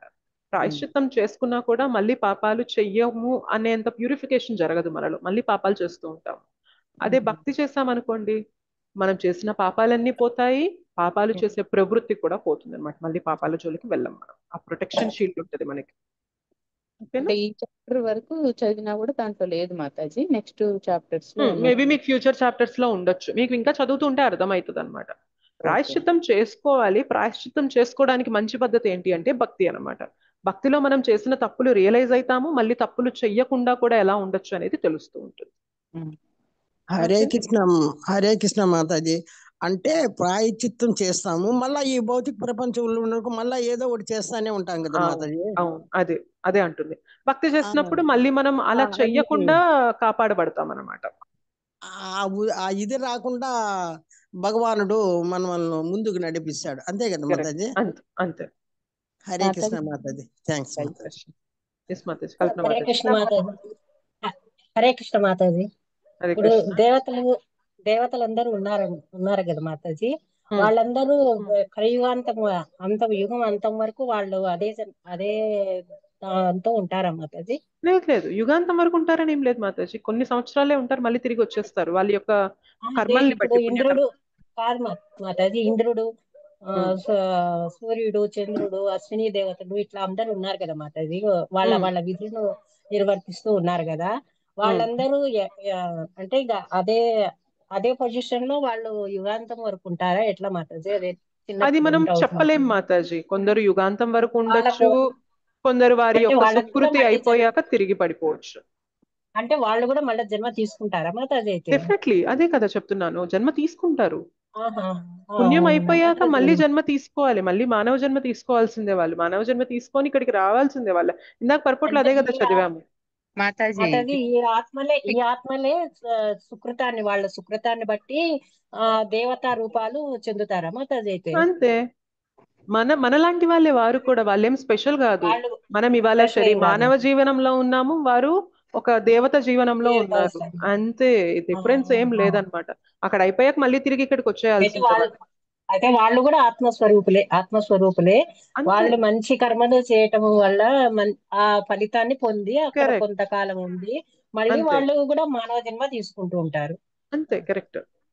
సో అందుకే మనం వాళ్ళలాగా అవ్వాలని ఎప్పుడు పెట్టుకోకూడదు అనమాట. మనం మన భగవద్ధామానికి వెళ్ళిపోవాలి అని పెట్టుకోవాలి ఎప్పుడు. మాతాజీ, మన గీతామృతం క్లాస్ లోనే ఒక ప్రభుజీ చెప్పారు మాతాజీ, ఇప్పుడు వివస్వానుడు అని చెప్పారు కదా. అంటే సూర్య పొజిషన్ లో అప్పుడు వివస్వానుడు ఉన్నారనమాట. ఆ తర్వాత ఇంకొకళ్ళు ఉన్నారంట. అలాగా మారుతూ ఉంటారంట. పొజిషన్ అయితే సూర్యుడు, కానీ ఉండే దేవి దేవతలు అనే వాళ్ళు పర్సన్స్ మారుతూ ఉంటారు. అవును. సో మనకి ప్రైమ్ మినిస్టర్ అనే పొజిషన్ ఉన్నప్పుడు మారుతూ ఉంటారు కదా, అలానే అన్నమాట దేవి దేవతలు కూడా. సూర్యుడు, చంద్రుడు, ఇంద్రుడు ఇవన్నీ పొజిషన్స్. దాంట్లోకి వెళ్ళే వ్యక్తులు కొంత టైం, ఇప్పుడు మనకి 5 years అయిపోయాక మళ్ళీ ఎలక్షన్స్ జరిగి వేరే వ్యక్తిని ఎంచుకుంటాం కదా మనం మన మన పొలిటికల్ గా. అలానే అక్కడ కూడా వాళ్ళ సుకృతి అయిపోయాక వాళ్ళు ఇక్కడికి పడిపోవాలి, మళ్ళీ వేరే వ్యక్తి అక్కడ ఆ పొజిషన్కి వెళ్తారు. అందుకే మనం స్వర్గాలకు వెళ్ళాలని ఎప్పుడు పెట్టుకోకూడదు. భగవంతుడా నన్ను స్వర్గానికి మాత్రం పంపించొద్దు, ఉంటే ఇక్కడే ఉంచు, నాకు భక్తుల సాంగత్యం ఇవ్వు, కానీ నాకు స్వర్గానికి మాత్రం పంపించొద్దు అని చెప్పి మనం సీరియస్ గా ఉండాలన్నమాట. అక్కడికి వెళ్ళి భోగ విలాసాల్లో పడిపోయి భగవంతుని విస్మరించేసాం అనుకోండి, మళ్ళీ ఏ జన్మ తీసుకోవాలో ఎన్ని జన్మలు తిరగాలో మనకు తెలియదు కదా. సో ఎప్పుడు చెప్పాలి, ఏదో అవి కావాలి ఇవి కావాలని కోరికలు అయితే ఉన్నాయి, కానీ ఈ కోరికల్ని నువ్వు సీరియస్ గా తీసుకొని మాకు స్వర్గాలు ఇవ్వాలి అని చెప్పి అనుకోవద్దు. ఆ కోరికలు తీసేసేలాగా ఇంకా వైష్ణవుల సాంగత్యం ఇవ్వు తండ్రి అని చెప్పి మనం కోరుకోవాలన్నమాట. మాతాజీ ఇంకొకటి, అదే ఇందాక కంటిన్యూషన్ ఆగిపోయింది. ఏం లేదు మాతాజీ, ఇప్పుడు చేస్తూ ఉన్నానా, భక్తి చేస్తూ ఉంటాను. అయితే నేను అసలు ఎందుకు చేస్తున్నాను ఏంది అనేది బ్లాంక్ గా ఉంటుంది మాతాజీ, అసలు ఏం లేదు. అది కరెక్ట్ అంటారా మాతాజీ? ఒక్కొక్కసారి మనకు అలా అనిపిస్తుంది మాతాజీ. అలాంటప్పుడు మనం గుర్తుపెట్టుకోవాలి, ఎందుకు చేస్తున్నానంటే కృష్ణుణ్ణి తృప్తి పొందడానికి. ఇప్పుడు కృష్ణ నా కోసం ఇన్ని చేస్తున్నా, నేనేం చేస్తున్నాను కృష్ణ కోసం? కృష్ణ నన్ను ఇంత ప్రేమిస్తున్నారు, నేను కృష్ణకి ఏం చేయాలి? కృష్ణకి నేను తన నామజపం చేస్తే ఇష్టపడతారు, సో నామజపం చేస్తాను. కృష్ణకి తన కథ వింటూ ఉంటే కృష్ణకు ఆనందం వస్తుంది. దాంతోపాటు మనకు కూడా ఎంత బెనిఫిట్ జరుగుతుంది, మనలో ఉన్న అనర్థాలన్నీ పోతూ ఉంటాయి, ప్యూరిఫై అవుతూ ఉంటాం, మనము కృష్ణకి దగ్గర అవుతూ ఉంటాము. కృష్ణ మీద ప్రేమ అది ఓకే మాతాజీ. నా గురించి నేను ఆలోచించుకోవట్లేదు. నేను అంటే కృష్ణకి దగ్గర అవుతున్నాను అది కూడా లేదనమాట. ఏదో భక్తి చేస్తున్నాను, నాకు ఉంటది ప్రేమ, అది ఇష్టము, అలాగే చెయ్యడం ఇష్టము, ఇంతవరకే గాని నెక్స్ట్ అనేది ఆలోచించట్లేదు. అది బ్లాంక్ అనుకోండి, ఇంకోటి అనుకోండి, అది కరెక్టేనా అని నా డౌట్ అనమాట. పర్లేదు మాతాజీ. అంటే యాజ్ లాంగ్ యాజ్ మీరు భక్తిలో ముందుకెళ్ళడానికి మీకు ఏ విధంగా అయితే మీ ఆలోచన విధానం తోడ్పడుతుందో అందే కంటిన్యూ చేయండి. ఒకవేళ మీకు ఇలాగ ఏమీ లేదు మాతాజీ, నాకు అంత చెయ్యాలని ఇన్స్పిరేషన్ అనిపించట్లేదు అని అనిపించింది అనుకోండి, అప్పుడు మనం మార్చుకోవాలన్నమాట. లేదు మీకు ఏం లేదు కానీ నాకు ఇది చెయ్యాలని ఉంది అని అనుకుంటే మాత్రం డెఫినెట్లీ దాన్ని మీరు కన్సిడర్ చేసుకొని ముందుకెళ్ళిపోవచ్చు. భక్తిలో మనకి అనుకూలంగా ఉన్నది ఏదైనా కానీ తీసేసుకోవచ్చు. అనుకూల్యస్య సంకల్పం, ప్రతికూల్యస్య వర్జనం. ఏదైతే మనకు అనుకూలంగా ఉందో భక్తికి వాటన్నిటిని తీసేసుకుంటూ ఉండాలి. ఏదైతే మనకి ప్రతికూలంగా ఉందో ఆలోచన కానీ లేకపోతే మన యొక్క జీవన విధానం కానీ ఏదైనా కానీ ప్రతికూలంగా ఉన్న వాటన్నిటిని కూడా మనం వదిలేస్తూ ఉండాలన్నమాట, వర్జనం చేస్తూ ఉండాలి. ఓకేనా? చాలా చాలా ధన్యవాదాలు మాతాజీ. నాకు అంటే అది ఒక డౌట్ ఉండింది, మీతోటి డైరెక్ట్ మాట్లాడుతున్నా ఈరోజు. పర్లేదు మాతాజీ. మీకు అది భక్తిలో మీకు ఇన్స్పిరేషన్ వచ్చేలాగా ఉంటే మీ ఆలోచన విధానం ఖచ్చితంగా తీసుకొని ముందుకెళ్ళిపోండి. అంటే ఇదే వర్క్ అవుద్ది అని మనం జనరలైజ్ గా చేయలేం మాతాజీ. మన యొక్క స్వభావం రీత్యా కొందరికి కొన్ని వర్కౌట్ అవుతాయి, కొందరికి కొన్ని వర్కౌట్ అవ్వవు. కొందరికి కొన్ని ఆలోచనలు ఇన్స్పిరేషన్ కలిగిస్తే, కొందరికి కొన్ని ఆలోచనలు వెనక్కి లాగుతూ ఉంటాయి. సో ఏది మన యొక్క నేచర్ ని బట్టి మనల్ని ముందుకు తీసుకెళ్తుందో దాన్ని చక్కగా పట్టుకొని ముందుకెళ్ళిపోవచ్చు మనం. ఓకేనా? ఓకే మాతాజీ. ఇంకొకటి ఏంటంటే మీరు అన్నారు కదా నామజపం చేయడం అనేది, అసలు అంటే ఎప్పుడు ఉంది నాకు. నేను ఓం సాయి శ్రీ సాయి చేసుకుంటూ ఉండేదాన్ని. ఇప్పుడు ఈ జపం చేయడం వల్ల ఇక కృష్ణ దీనికి వచ్చేసాం, హరే కృష్ణ హరే రామ. సో ఇది కంటిన్యూగా ఉంటుంది మాతాజీ. ఏది చేసినా కూడా పర్ఫెక్షన్ అనేది వస్తుంది. వంట కూడా మాతాజీ ఆనియన్ కూడా వేయట్లేదు ఈ మధ్య నేను ఒక్కదాన్ని ఉంటే. ఎంత టేస్టీగా ఉంటుందంటే పిల్లలు కూడా అంటున్నారు, మా వారు కూడా అంటున్నారు, ఉప్మా కూడా ఇంత టేస్టీగా ఉంటుందా నువ్వు చేస్తే. హరి బోల్. మన చేతన అనేది కూడా మ్యాటర్ అయింది మాతాజీ. మనం ఎటువంటి చేతనతో చేస్తున్నామో ఆ భగవంతునికి ఆఫర్ చేసి పెట్టినప్పుడు ఆ టేస్ట్ ఆటోమేటిక్ గా వస్తుంది మాతాజీ. చాలాసార్లు మనం అనుకుంటాం కానీ ఆ వేస్తే టేస్ట్ వస్తాయని, వేస్తుంటాం కానీ చేతన ఏదో పెట్టి ఎవరిపైనో కోపంతోనో ఏదో చిరాకుతో చేస్తున్నప్పుడు అది వెళ్ళిపోతుంది ఫుడ్ లోకి, అది కనిపించేస్తుంది అనమాట. తిన్న వాళ్ళకి కూడా అంత పోషణ రాదు. బట్ మనం భగవన్ నామాన్ని స్మరిస్తూ ఏదైనా భగవంతుని కీర్తన వింటూ భగవంతుని పైన మనస్సుని పెడుతూ మనం వంట చేస్తున్నప్పుడు దానికి ఆ టేస్ట్ వస్తుంటది మాతాజీ. ఇంకొకటి ఏంటంటే మాతాజీ, ఇంత ఇంత బాగానే ఉంటుంది అంతా. కొంతమందిని చూసినప్పుడు వాళ్ళ మాటలు వింటున్నప్పుడు అంటే అది ఎవరనే తెలియదు, మాట అనేది ఇరిటేటింగ్ గా అనిపిస్తుంది మాతాజీ. వద్దు వీళ్ళు మాట్లాడద్దు, కొంచెం సేపు ప్రశాంతంగా ఉండాలి అని అట్లా అనిపిస్తుంది. అంటే మనం ఇంటెన్షనల్ గా వాళ్ళ మీద ఏం కోపం లేదు, కానీ ఎందుకో అది అలాగ అనిపిస్తుంది మాతాజీ, ఇరిటేటింగ్ గా అనిపిస్తుంది. అది దాన్ని ఓవర్కమ్ చేసుకుంటే నామజపమే చేస్తున్నాను కానీ జస్ట్ కొంచెం ఆ జపం అనేది తప్పింది అంటే మళ్ళీ వచ్చేస్తుంది అది. అలానే ఉంటది. జపం చేస్తున్నంత సేపు ఇరిటేషన్ వచ్చినా కానీ ఇరిటేషన్ పైన మనం యాక్ట్ చేయమన్నమాట. జపం ఆపేసాం అనుకోండి, ఇరిటేషన్ వస్తుంది, ఇరిటేషన్ పైన మనం యాక్ట్ చేస్తాం అనమాట. అదే డిఫరెన్స్. సో నామం ఎప్పుడు కూడా మన అనర్థాల నుండి రాకుండా మొదట్లో కాపాడదు. అనర్థాలు ఉంటాయి కానీ అనర్థాలకి మనం కొంచెం దూరంగా ఉండే శక్తి ఇస్తూ ఉంటది అనమాట. అంటే మనలో కోపం వచ్చేస్తుంది కానీ కోపం పైన అంత యాక్ట్ అవ్వం. మనలో కోరికలు వచ్చేస్తాయి కానీ కోరిక పైన అంత యాక్ట్ అవ్వం. పోను పోను పోను పోను భక్తిలో అడ్వాన్స్ అయ్యే కొద్దీ అవి రాకుండా కూడా ఉంటాయి అన్నమాట. సో ఇది ప్రోగ్రెసివ్ స్టేజ్ మనకి భక్తిలో. Hare Krishna. Thank you so much Matajis and prabhujis. రేపటి క్లాస్ లో ఫర్దర్ శ్లోకాస్ అనేవి చూద్దాము. రేపు కూడా నేనే వస్తాను. సో ప్రభుజీ వాళ్ళందరూ కూడా ఈ వీక్ యాత్రకు వెళ్ళారు కాబట్టి ఈ వీక్ మోస్ట్లీ నేను అండ్ లక్ష్మీ మాతాజీనే క్లాసెస్ తీసుకుంటాము. సో ఎవరికి కుదిరే దాన్ని బట్టి వారు వచ్చి తీసుకుంటారు. ఓకేనా? హరే కృష్ణ. చిన్న ప్రశ్న మాతాజీ. ఇప్పుడు మనము భక్తి చేస్తా పోతాము, కారణం తెలియకనే చేస్తానే ఉంటాం మాతాజీ. అప్పుడు భగవంతుడి దగ్గరికి పోవాలనే ఇది కదా మాతాజీ, అంతే కదా మాతాజీ. ఇప్పుడు మాల చేస్తా ఉంటాము మాతాజీ, మనం భక్తి చేస్తా ఉంటాం, మనం ఏమనుకుంటాము, భగవంతుడు మనల్ని రక్షించాలి అని ఒకే పద్ధతిలో పోతాం మాతాజీ. అది కరెక్టేనా మాతాజీ? అంటే భక్తి చేయడం వల్ల రక్షణ దొరుకుతుంది, మన పవిత్రీకరణ జరుగుతుంది, భౌతిక జగత్తు నుండి వెళ్ళిపోవడం జరుగుతుంది, ఆధ్యాత్మిక జగత్తుకు వెళ్ళడం జరుగుతుంది, అన్ని జరుగుతాయి మాతాజీ. మీరు ఒక్కటి పట్టుకున్నా కూడా, ఇప్పుడు మందు వేసుకున్నాం అనుకోండి, మందు వేసుకోవడం వల్ల రోగం అనేది నయం అయిపోతుంది మనకి. అలానే హరినామం అనేది ఒక ఔషధి అన్నమాట. సో ఈ ఔషధితో మనలో ఉన్న చాలా రోగాలు అనేవి క్లియర్ అయిపోతూ ఉంటాయి అన్నమాట. మనం ఒక రోగమే తగ్గుతుంది అని అనుకొని భక్తి చేసినా, మనకున్న రోగాలన్నీ తగ్గుతాయని భక్తి చేసినా, ఎట్లా అనుకున్నా కానీ మందు పడుతుంది లోపలికి అంటే అన్నిటి నుంచి కూడా మనకి ప్రొటెక్షన్ అనేది వస్తూనే ఉంటుంది అనమాట. సో ఒక నిర్లప్తత ఏర్పడుతుంది మాతాజీ, ఒక నిర్లప్తత ఏర్పడిపోతుంది మాతాజీ. అవును Mataji. Okay Mataji, thanks Mataji. Hare Krishna. Thank you so much Mataji and Prabhujis. వంచ కల్పతరుభ్యశ్చ కృపా సింధుభ్యేవ చ పతితానాం పావనేభ్యో వైష్ణవేభ్యో నమో నమః. అనంత కోటి వైష్ణవ వృంద की जय, श्रील प्रभुपाद की जय, श्रील गुरुदेव की जय, निताय गौर प्रेमानंदे, हरि हरि बोल. थैंक यू माताजी and ప్రభుజీస్. హరే కృష్ణ. ధన్యవాద ప్రణామం. హరే కృష్ణ. హరే కృష్ణ మాతాజీ, దండవత్ ప్రణామం. హరే కృష్ణ మాతాజీ, దండవత్ ప్రణామం. దండవత్ ప్రణామం. హరే కృష్ణ. రేపటి క్లాస్ లో మళ్ళీ కలుసుకుందాం. హరే కృష్ణ మాతాజీ, దండవత్ ప్రణామం. హరే కృష్ణ మాతాజీ, దండవత్ ప్రణామం మాతాజీ. హరే